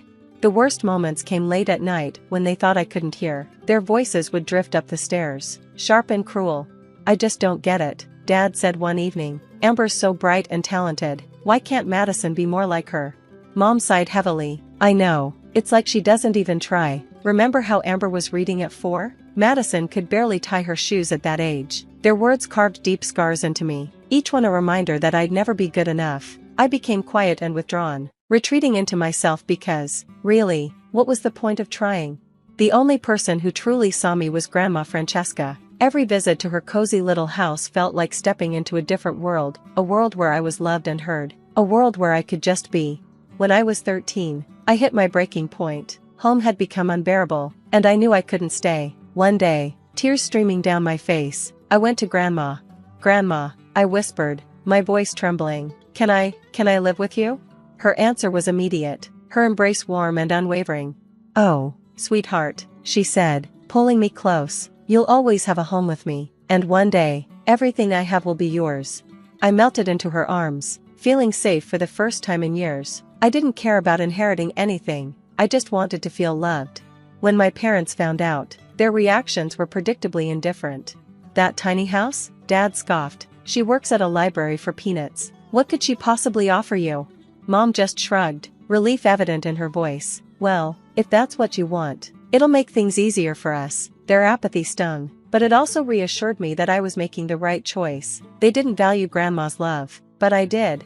Living with Grandma wasn't easy, money was tight, and we often struggled to make ends meet, but none of that mattered. For the first time, I felt cherished. Grandma attended every school event, always sitting in the front row, cheering me on. My drawings covered her fridge, and she'd proudly tell everyone about her brilliant granddaughter. Under her care, I began to thrive. The shy, quiet girl I had been slowly disappeared. I made friends, joined clubs, and my grades improved. Love and support had transformed me. Everything seemed to be falling into place, until one crisp autumn afternoon when Grandma came home looking unusually emotional. Her smile was there, but her eyes brimmed with tears. "Madison, sweetheart," she said, her voice trembling, "we need to talk. It's about my sister, Marilyn. She passed away." I barely remembered Aunt Marilyn, a wealthy and distant businesswoman. "I'm so sorry, Grandma," I said, taking her hand. She squeezed it tightly. "There's more, Madison. Marilyn, she left me everything, her entire fortune. We're millionaires now, sweetheart, multi-millionaires." The news spread quickly. It didn't take long for my parents to reappear, knocking on our door one evening. When Grandma opened it, there they stood, Wayne and Abigail Billy, their eyes shiny with tears. "Francesca, Madison," Mom said, her voice trembling in a way I'd never heard before, "we've made a terrible mistake." Dad nodded, looking unusually humble. "We've been awful parents, truly awful, but we've realized how wrong we were, and we want to make things right." I stood frozen. The same people who had ignored me for years were now pleading for a second chance. "Please, Madison," Mom said, her voice trembling as she reached out to me. "Come home. Let us be the family we should have been all along." I turned to Grandma, my heart heavy with uncertainty. She gave me a kind, reassuring smile. "It's your decision, sweetheart," she said softly. "Whatever you choose, I'll support you." After days of agonizing over it, I decided to give them another chance. With Grandma's blessing, I packed my things and returned to the Billy house. At first, it felt like a dream come true. Mom and Dad were attentive and loving, coming to every school event and cheering me on. They gave me thoughtful gifts, not expensive, but ones that showed they were paying attention to what I liked. We even started having family game nights. I'll never forget the first time Dad ruffled my hair after I won at Monopoly, saying, "That's my girl." The warmth that spread through me was indescribable.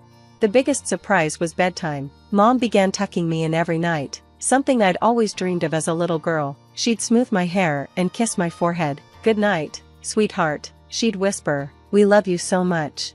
Even Amber seemed different. She included me in her plans, introduced me to her friends, and gave me advice about boys and makeup. I wanted so badly to believe it was real, that my family had truly changed and finally saw me for who I was. But a tiny voice in the back of my mind whispered doubts. Why now? Why only after Grandma came into money?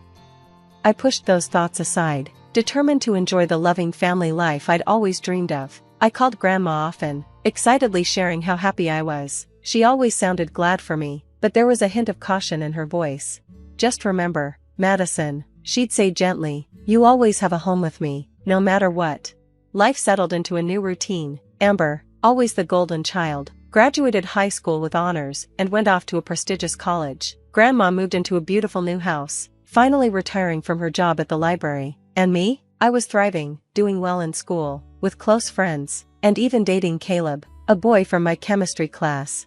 One Thursday evening, I had a date with Caleb at the local diner. I spent hours getting ready, changing outfits and redoing my makeup, feeling nervous but excited. But as I sat waiting at the diner, my phone buzzed.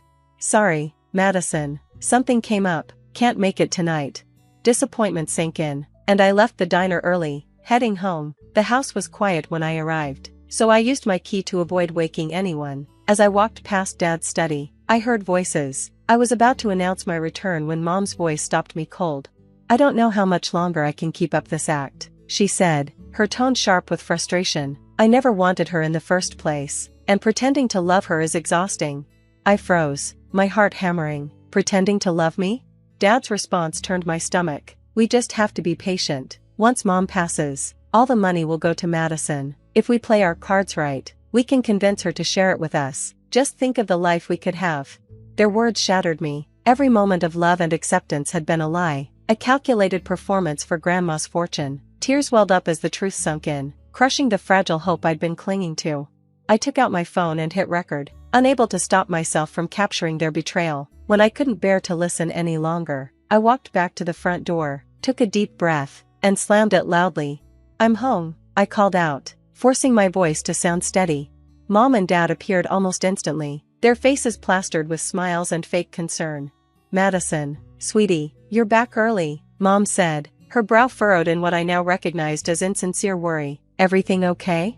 Yeah, I muttered. Caleb canceled. Something came up. Their reactions were perfect, too perfect. Mom clicked her tongue sympathetically, and Dad gave me a reassuring pat on the shoulder. I had to fight the urge to recoil from his touch. That night, I lay awake for hours, their cruel words replaying in my mind. By morning, I had made my decision. After they left the house, I packed a duffel bag with my clothes and a few meaningful keepsakes. Without looking back, I left the Billy house and went straight to Grandma's. When she opened the door and saw me standing there with my bag, her eyes widened. Madison, what's wrong, sweetheart? I couldn't hold it in any longer. Tears poured down my face as I pulled out my phone and played the recording. As Grandma listened, her expression shifted, shock, disbelief, and finally, a deep, simmering anger. Those conniving, heartless, she stopped herself, taking a deep breath before looking at me with soft, loving eyes. Don't you worry, honey, we'll give them a surprise they'll never forget. She pulled me into a tight hug, and for the first time since hearing that awful conversation, I felt safe. That evening, my phone buzzed incessantly, calls and messages from Mom, Dad, and even Amber. At first, I ignored them, but eventually, I answered. Hello, I said, my voice cold. Madison, Mom's frantic voice came through. Where are you? We've been so worried. I almost laughed at the irony. I'm with Grandma, I replied calmly, and we'd like to invite you all over tomorrow for a family conversation. There was a long silence before Mom stammered. Of course, we'll be there, Madison. Honey, whatever's wrong, we'll fix it. I hung up before she could continue. Fix it? They had no idea what was coming. The next evening, the air was heavy with tension as the doorbell rang. Grandma gave my hand a reassuring squeeze before answering. Wayne and Abigail Billy stepped inside, their faces full of fake concern and affection. Madison, sweetheart, Mom began, reaching out to me.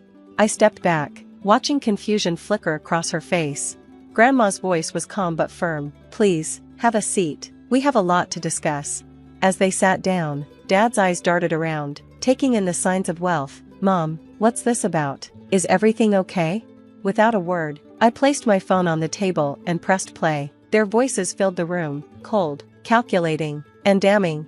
The effect was immediate. The color drained from their faces as they sat, wide-eyed and speechless. When the recording ended, the silence was deafening. Then they both began speaking at once, their voices a jumble of excuses and apologies. Grandma raised her hand, silencing them. When she spoke, her voice trembled with disappointment and barely controlled anger. I hoped, truly believed, that you had changed, she said, her words deliberate and heavy. The realization was a tidal wave, washing over my parents as Grandma delivered her verdict. I had considered dividing my estate among all of you, she said, her voice unwavering, but now I see clearly, everything I have will go to Madison, alone. Their faces fell, struck by the full weight of her words. Panic flickered in their eyes as the reality of their failed scheme set in. It wasn't just the money they'd lost, but also any chance of being part of a family grounded in love and trust. "Please, you have to understand," Mom's voice cracked, tears streaming down her face. "We made mistakes, but we love Madison. We can fix this." She reached out, desperation etched into every word. When begging failed to soften Grandma's resolve, their tone turned venomous. Dad's face twisted with fury. "You can't do this. We're her parents, we have rights. We'll make sure you never see her again, Francesca." Their threats didn't faze me. For the first time, I felt a calm certainty about what I needed to do. "I'm filing for emancipation," I said, my voice steady. "Grandma will be my legal guardian. You won't have any control over me anymore." The shock on their faces would have been almost comical if it weren't so tragic. They looked between me and Grandma, realization dawning that their carefully laid plans had not just crumbled, they had completely backfired. "I think it's time for you to leave," Grandma said firmly, her tone brooking no argument. She stood and gestured toward the door. After a moment of hesitation, they left, their defeat palpable. When the door closed behind them, I released a shaky breath I hadn't realized I was holding. Grandma enveloped me in a warm hug, and for the first time in days, I felt a glimmer of peace. The weeks following the confrontation were a whirlwind of legal proceedings. Grandma hired the best lawyers to help secure my emancipation and transfer guardianship to her. I had naively believed my parents would step aside once their deceit was exposed. I was wrong. Wayne and Abigail fought bitterly to retain control, clinging to the hope of accessing Grandma's wealth. But the evidence against them was overwhelming. Years of neglect and emotional abuse became the foundation of our case. Teachers from my schools testified about their absence, how they never came to parent-teacher conferences or attended my school events. My third-grade teacher, Mrs. Randy, recounted the time I won the spelling bee and no one from my family showed up to celebrate. Even neighbors came forward, painting a stark contrast between the extravagant parties my sister Amber enjoyed and my overlooked birthdays. The final hearing came quickly. To my surprise, Amber walked into the courtroom, slipping quietly into the back. When she took the stand, her testimony dismantled the last remnants of my parents' defense. "Yes, Your Honor," Amber said, her voice calm and deliberate.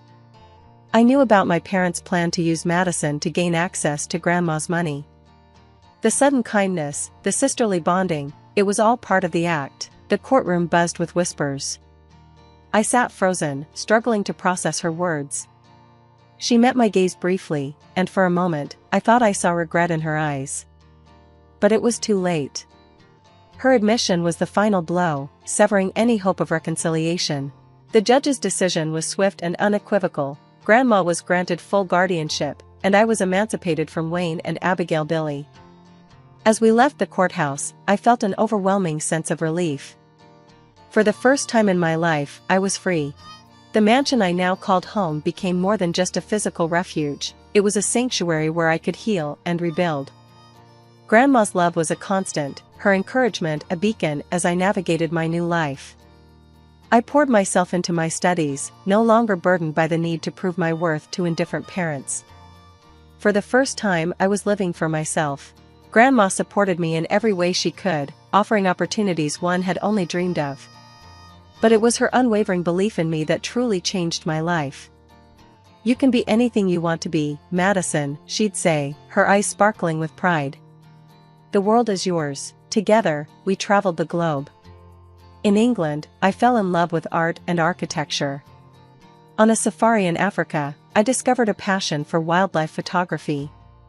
Each experience unearthed new facets of myself, helping me grow into the person I was always meant to be. But the most transformative work happened in the quiet office of Dr. Lucas, my therapist. Twice a week, I unpacked years of pain and learned to navigate my emotions. "It's okay to be angry," she told me once. "It's okay to grieve the family you should have had." Slowly, I began to trust again, not just others, but myself. The night before my high school graduation, Grandma and I sat on the patio, watching the sunset paint the sky in hues of orange and pink. She reached over and took my hand, her expression tender. "I'm so proud of you, Madison. You've been through so much, and look at you now, You're stronger and more beautiful than ever." Tears welled in my eyes, but this time, they were tears of joy. "I couldn't have done it without you, Grandma. You saved me." She shook her head with a gentle smile. "No, sweetheart. You saved yourself. I just gave you the space to do it." The next day, as I stood on the stage accepting my diploma, I heard Grandma's cheers above everyone else's. A wave of peace washed over me. My past no longer defined me. Instead, it had forged me into someone stronger, ready to embrace the future. Looking out at the crowd, my eyes met Grandma's. In that moment, I knew that whatever challenges lay ahead, I wouldn't face them alone.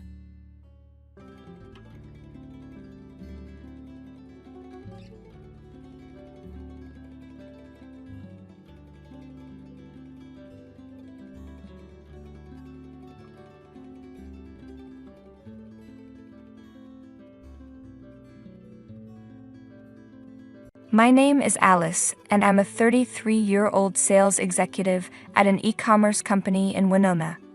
I have a happy family with my husband Scott, our son Oliver, and my mother-in-law Ruth. I had a happy childhood in Philadelphia, but I got married young at 18 while still in college studying business management. My parents, who loved me very much, were worried about me getting married so early, but I was too in love to think about the consequences. My boyfriend seemed perfect, and we rented a place to live. We worked multiple odd jobs to make ends meet since our families cut us off. We had our first child when I was 19. At first, everything was going well, and we managed our parenting duties just fine. But after Oliver was born, things changed. My husband's father died in a car accident, and his mother had a mental breakdown from the shock, later being diagnosed with Parkinson's disease. Not being allowed to see his parents deeply affected my husband. I supported him, but he eventually quit his job and started gambling and became abusive. I left him when he hit our 5-year-old son. I started over, got my current job, and decided to take a break from relationships to focus on myself and my son. After a year, my best friend invited me to dinner with her and her fiancé. At the restaurant, a handsome man with warm hazel eyes asked if he could sit next to me. It was Scott. We met again at my friend's wedding but barely spoke. At the end of the evening, Scott told me I looked stunning in my gown. We went for a walk, talked about our careers, hobbies, and families, and eventually started dating and got married. Scott has been a loving father to Oliver, who considers him his real dad. Every year on Oliver's birthday, we visit a new city. Even my mother-in-law Ruth loved Oliver, but things changed when I got pregnant. One day at Walmart, I'd overheard Ruth telling the cashier to check the fruits carefully because her pregnant daughter-in-law, me, shouldn't get sick. When the cashier congratulated her on her first grandchild, Ruth replied, "It will be my first real grandchild. I have a step-grandson who's 10 because my son married my daughter-in-law when he was 5, but I tried to treat him the same." I realized then that Ruth never truly loved my child with all her heart. Ruth also has a granddaughter from her daughter, whom she adores and spoils with gifts. She spends a lot of time with her granddaughter, and anyone who sees them would think Ruth is the best grandmother ever, but only for her daughter's child. One morning, I woke up to the sound of Scott arguing with his mother. Ruth was furious that Scott didn't want to have another biological child. Scott and I had discussed this the night before, and I advised him not to go through with it. Ruth was angry and threatened to end her life if we didn't have another child. Scott assured her we wouldn't make that decision, but she thought I had influenced him. I didn't want a strained relationship with Ruth. She had been kind before, and I didn't know what had caused the change, but I hoped we could win her over with love. I didn't realize that was a big mistake. We were at a farmhouse for Ruth's birthday, and she had already eaten 2 apples but wanted more. Scott refused, and Oliver playfully whispered in her ear, "Don't worry, Grandma." Oliver whispered to his grandma, "I'll sneak an apple for you upstairs." Scott noticed and asked, "What's going on over there?" But my mother-in-law wasn't amused. She said in a stern voice, "Oliver, it's not good to sneak food because of choking. You should never take food without asking an adult." I stepped in and said, "You're right, but he knows it's not okay. He was just joking with you." We laughed, and I added, "Yes, I'm her apple dealer," but she replied sharply, "That's even worse. He shouldn't learn to play favorites." I was heartbroken when I saw Oliver's sad face. He was just trying to bond with his grandmother, who once loved him so much. Scott couldn't take it and said, "Mom, you know how much he loves you, right? He would never do anything to hurt you."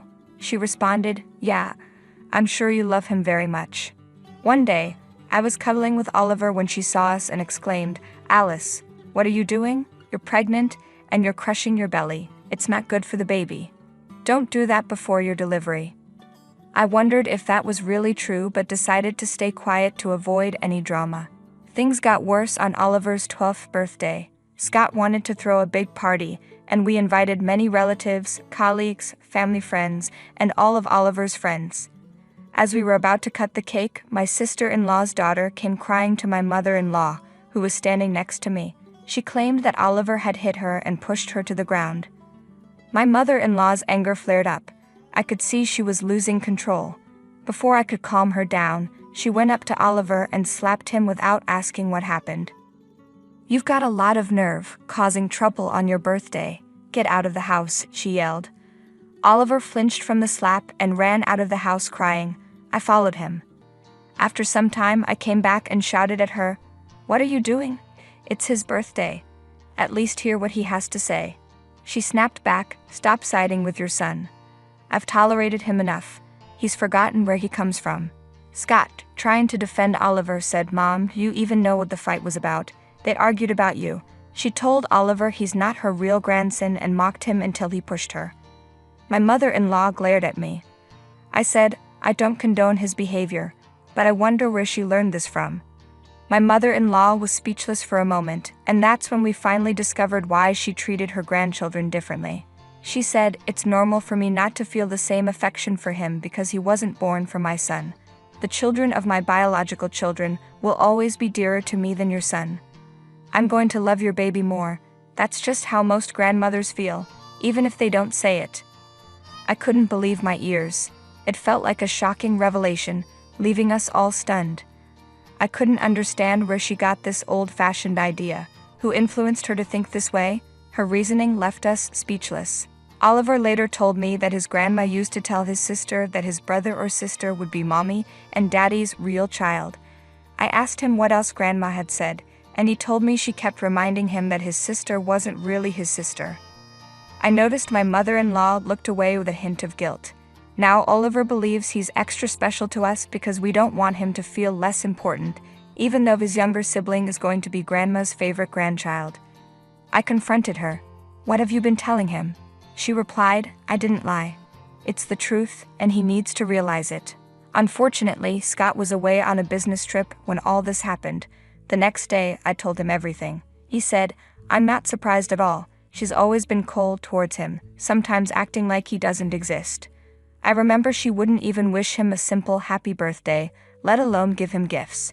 She never shows any interest in his life, never asks how he's doing in school or about his friends. Scott then tried talking to her. "Mom, what you've done is too much. I've accepted Oliver and am raising him as my own, so what difference does it make?" She replied, "It makes a lot of difference, Scott, and it matters to me. Don't you dare judge me. You can't force me to love your son. That's never going to happen. I don't feel like he's my grandchild, and you'll have to get over it." But Scott was firm. "No, Mom, it's you will have to get over not seeing us anymore. We don't need this kind of negativity in our lives, and we definitely don't want our child to experience it. I want you to leave my house right now." Shock and betrayal crossed her face as she stared at her son. Even though I didn't want Scott to live apart from his mother or push her away, I thought it was for the best. We didn't need her in our lives. Being a grandmother to a child who loved her so much was a privilege, and she threw it away by her own choice. Too bad for her. As much as it upset us, we had to make this decision, but she didn't give up. "That's not fair. You can't leave your elderly mother on the streets. I can sue you." Scott replied, "Do whatever you want. You won't see your grandkids anymore. You'll be a bad influence on them." After she said that, I quietly hoped that when she gets older, she wouldn't come crawling back to us for help because our doors would be closed. If that's how you truly feel about me and my son, then you shouldn't be part of my children's lives. I'll make sure you can't poison their minds anymore. Scott packed her things and she went to stay in Florida. Meanwhile, she kept threatening us over the phone, claiming her rights over the house and her grandchildren. She even bad-mouthed me to relatives, blaming me for separating her from her son. Blinded by rage, Scott and I blocked her on everything after sending a text detailing her actions, which we heard from Oliver and his sister. We made it clear that her behavior was unacceptable and that she wouldn't see her grandkids until they were much older and could understand the world better, so they wouldn't be swayed by her words. We didn't hear from her for a long time after that. One day we got an anonymous call saying my mother-in-law was admitted to the hospital after breaking her pelvis in the bathroom. There was a chance she might never walk again. Scott panicked when he heard this and rushed to be by her side. No matter how good a father Scott was, he was also her son. Though he was angry at his mother for what she did, he couldn't hide the fact that he loved her. "Honey, I think stopping her from seeing the kids is inhumane now. She's old and weak and would want to be with her family in these difficult times. She's just a bit traditional," Scott said, getting emotional. "I met her in the hospital, and she told me that being alone in a hospital bed made her realize how unpredictable life is. She admitted she didn't expect karma to hit her this way." Scott then held my hand and said, "I think we should bring her back home. I don't have the heart to leave her alone at this time, and I can't keep going back and forth to Florida. I hope you understand." I replied, "Of course, honey. It pains me to see her like this. No matter what, she is your mother, and you should be there for her right now. It might be difficult with Oliver, but I'll make sure they get along. I believe she's realized she was wrong." A few days later, she was discharged from the hospital, and we brought her home. Things seemed to be going smoothly, and I thought we were finally back together as a happy family. One day, Oliver was playing around the house when he accidentally slipped and hurt his elbow. A few days later, we were unexpectedly visited by officials from the Social Services Department.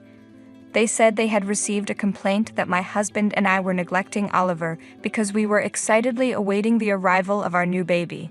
They even claimed that the injury on Oliver's elbow was a sign of physical abuse. The officials tried to take Oliver away from us. I was terrified and did everything I could to convince them that the complaint was false, but they wouldn't listen. They took my baby away. I was inconsolable. Scott said, "I wonder who might have given them this false information." My mother-in-law suggested we visit the office and personally convince them to let us keep Oliver. After a lot of effort, we finally got him back and proved that the complaint was malicious.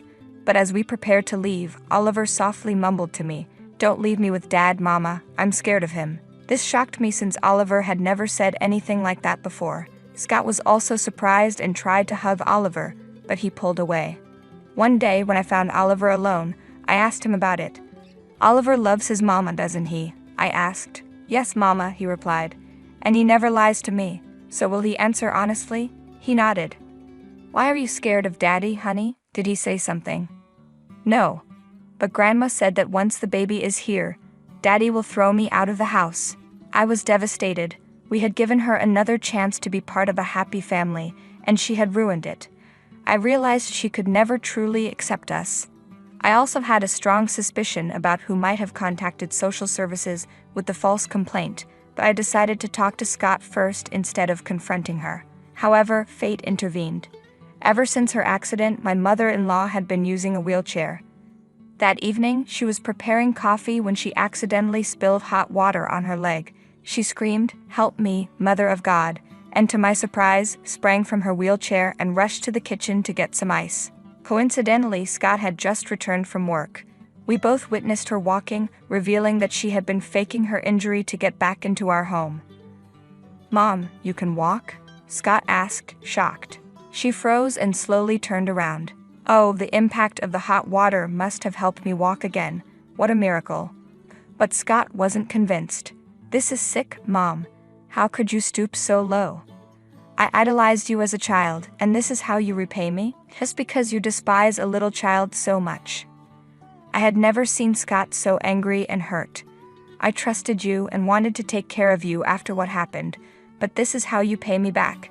Get out of my house now. Please, hear me out," she pleaded. "I did this because I want you to realize we can be a happy family without that child. Your child needs a grandparent. Don't deprive her of that happiness. What will you say when she grows up and finds out she has a grandmother you chose to hide from her?" Scott replied, "I'll take care of that. I'm sure when our child is old enough to understand, they'll see that you being around could do no good." He went to pack her belongings and returned with her luggage. You can't be a good mother if you can convince yourself to do and say such horrible things to a young child, even going so far as to brainwash him. We never saw her again after that. A few months later, I gave birth to a beautiful baby girl. Scott loved both of his children equally and taught them to always stand by the truth. I often reflected on how I had seen mothers. My mother was a modern, progressive woman despite being from the countryside. She rarely talked about marriage and kids, always pushing me to fulfill my career goals. Unfortunately, I didn't value her ideas back then because I wanted to get married so badly. But life eventually shows you the truth. I learned from my mistakes and from the people I met. Scott and his mother were from the same family but different generations. While I couldn't entirely blame her for her outdated beliefs, I think that if she truly loved Scott, she would have found happiness in his happiness. Her comments and behavior towards my son were unreasonable and unfair. Luckily, Oliver didn't grow up to hate or disrespect her, but he always remembered her as his grandmother. I couldn't imagine what would have happened if she had stayed with us longer and continued her manipulative ways. Fortunately, fate intervened, and we were freed from her toxicity and drama once and for all.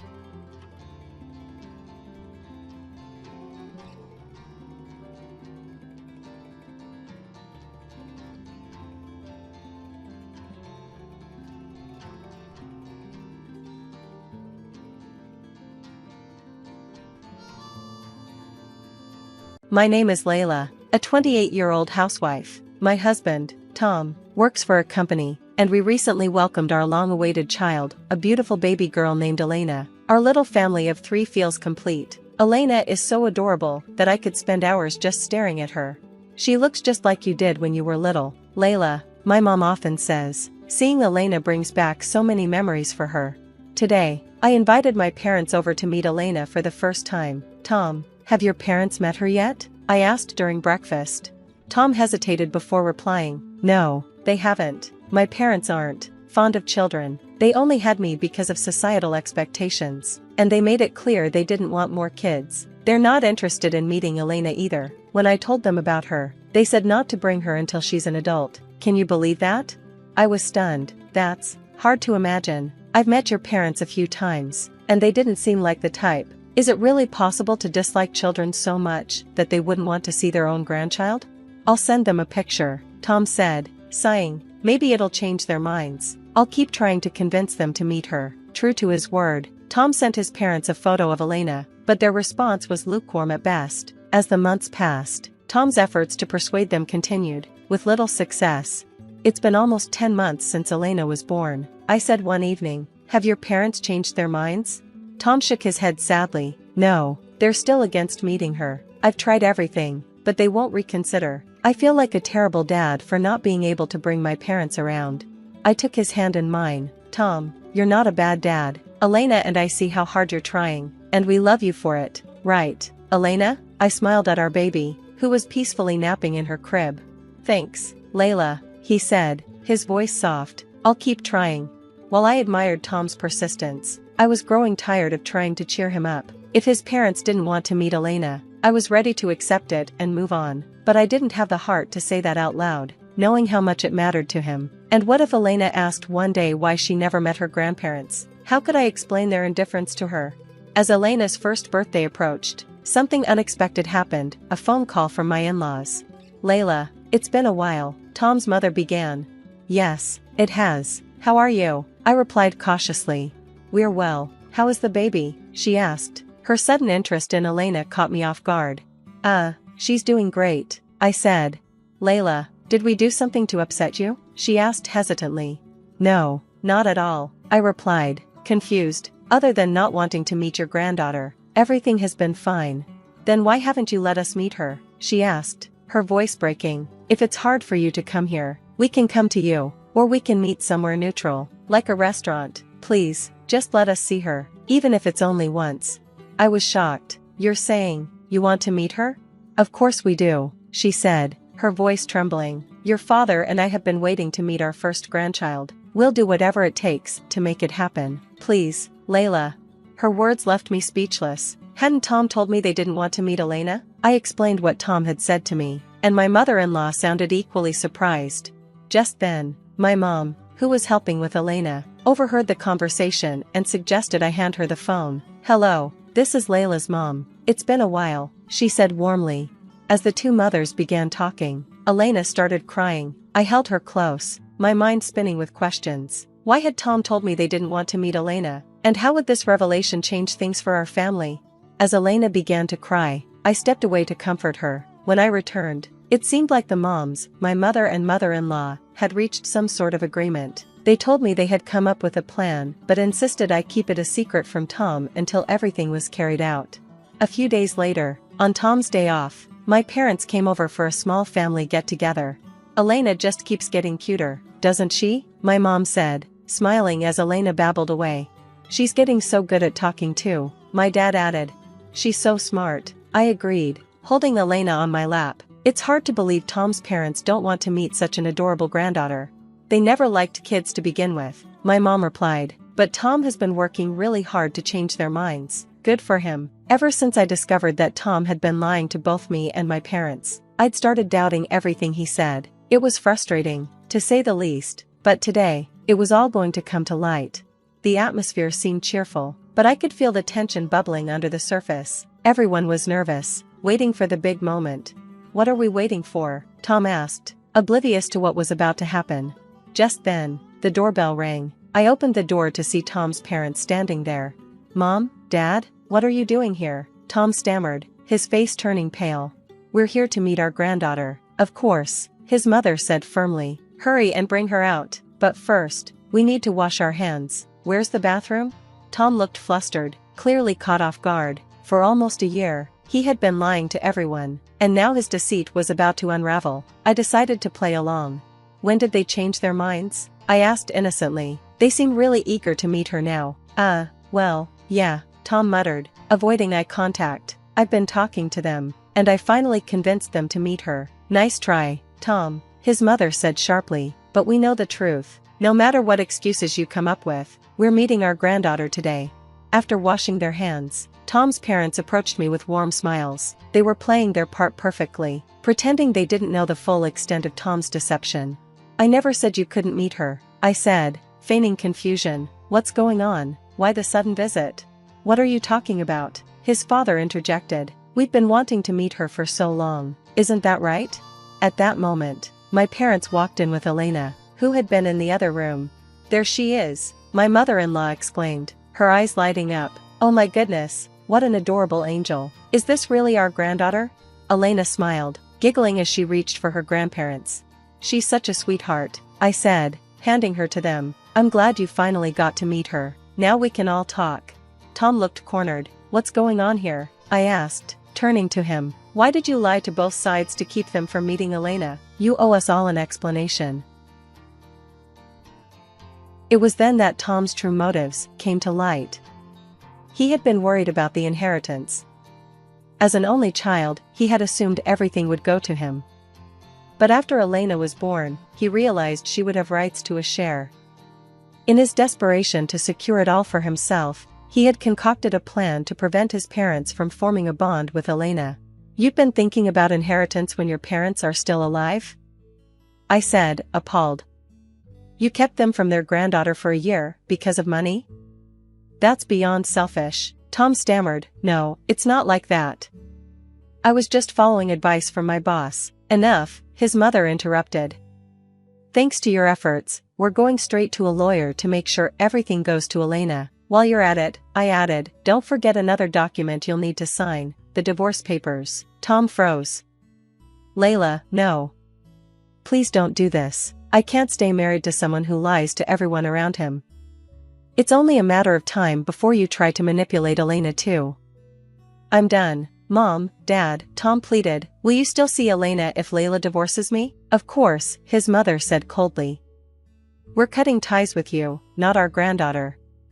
"You've made your bed, Tom." As I gathered Elena and prepared to leave, Tom's parents reiterated their plans. "We'll make sure our estate is handled properly," his father said. "And don't worry, Layla. Elena will always have us in her corner." With that, I walked out, leaving behind the home I had shared with Tom. It was no longer a place of trust or love, just a reminder of the lies that had nearly torn our family apart. After deciding to leave Tom behind, I packed up my things and returned to my parents' house. "You're welcome to come too, Mom and Dad," I told them. "We're getting everything ready to celebrate Elena's birthday there." Tom, left alone, pleaded desperately, "Wait. Don't leave me here by myself," but his cries fell on deaf ears as we headed to my parents' place. Shortly after, I finalized the divorce and secured full custody of Elena, along with child support. Tom didn't take it well. Angry at his boss for planting selfish ideas in his head, he caused trouble at work, which eventually led to him losing his job. He struggled to manage housework and daily life, often turning to his parents for help. However, they completely ignored his pleas, fed up with his behavior. I've heard they're even planning to sell their home and move far away, ensuring Tom won't find them. Back at my parents' house, I've been raising Elena with their unwavering support. I managed to land a full-time job, and life has been looking up. Today is Elena's second birthday, and we're throwing a party to celebrate this precious milestone. As friends and family gathered, I stood up to make a toast. "Thank you all for coming to celebrate with us today. If I may, I'd like to propose a toast." Everyone raised their glasses. "Cheers," Elena beamed and, in her tiny voice, joined in. "Cheers." "Wait," one of my relatives said with a laugh. "She's only 2, right?" "I've never seen a 2-year-old say something like that so confidently." "Neither have I," added another. "Elena loves saying cheers," my mom chimed in. "She practiced with Layla yesterday and did great." Surrounded by love, Elena is growing into a bright, happy little girl, a true treasure to everyone around her.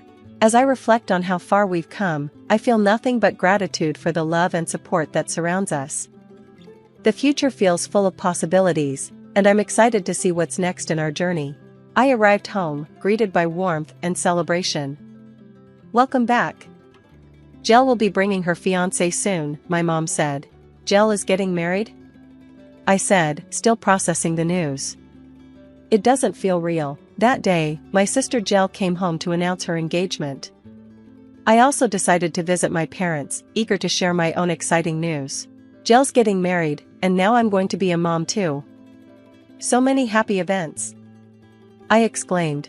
"It's been such a whirlwind," Jel said. "By the way, I heard you left your new job. Was something wrong?" "It's a long story," I admitted. "I didn't want to worry you, and I thought everything was resolved once I married Peter." Jel's fiancé, Josh, entered the room. "Hi, I'm Josh, Jel's fiancé," he introduced himself. "Nice to meet you," I said, smiling. "Oh, you're Josh? You're younger than I expected." "Don't be so nervous, everything's going to be fine." Despite my reassurances, Josh seemed uneasy. "When's the wedding?" I asked. "Well, we haven't set a date yet," Jel replied. "We need to coordinate it with your due date now that we know you're pregnant." Josh's face turned even paler. "Oh, I didn't realize," he stammered. "Congratulations." Something about Josh's nervous demeanor unsettled me. He reminded me of someone from my past, though I couldn't place it immediately. The wedding day. The day of Jel's wedding arrived, filled with joy for some and anxiety for me. As I got up to use the restroom, supporting my heavy belly, my phone rang. "Hello?" I answered. The voice on the other end sent chills down my spine. "Have you forgotten the name of the man you betrayed?" John hissed. "You and your unborn child should just disappear, you con artist." Before I could respond, I felt a violent shove from behind. I barely managed to grab the handrail, avoiding a fall down the stairs. I spun around to see Jel's future mother-in-law glaring at me. "You've trampled on Josh's feelings, and you won't get away with it," she shouted, lunging at me again. "Stop." Peter, my husband, appeared and restrained her. As chaos erupted, John emerged from the shadows. "So, you're still alive," he sneered. "You think you can cover your tracks by marrying that thug and having his kid?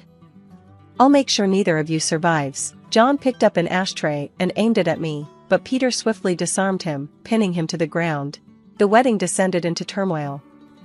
An emergency meeting was called, where John, his mother, Josh, and our families gathered in a tense room.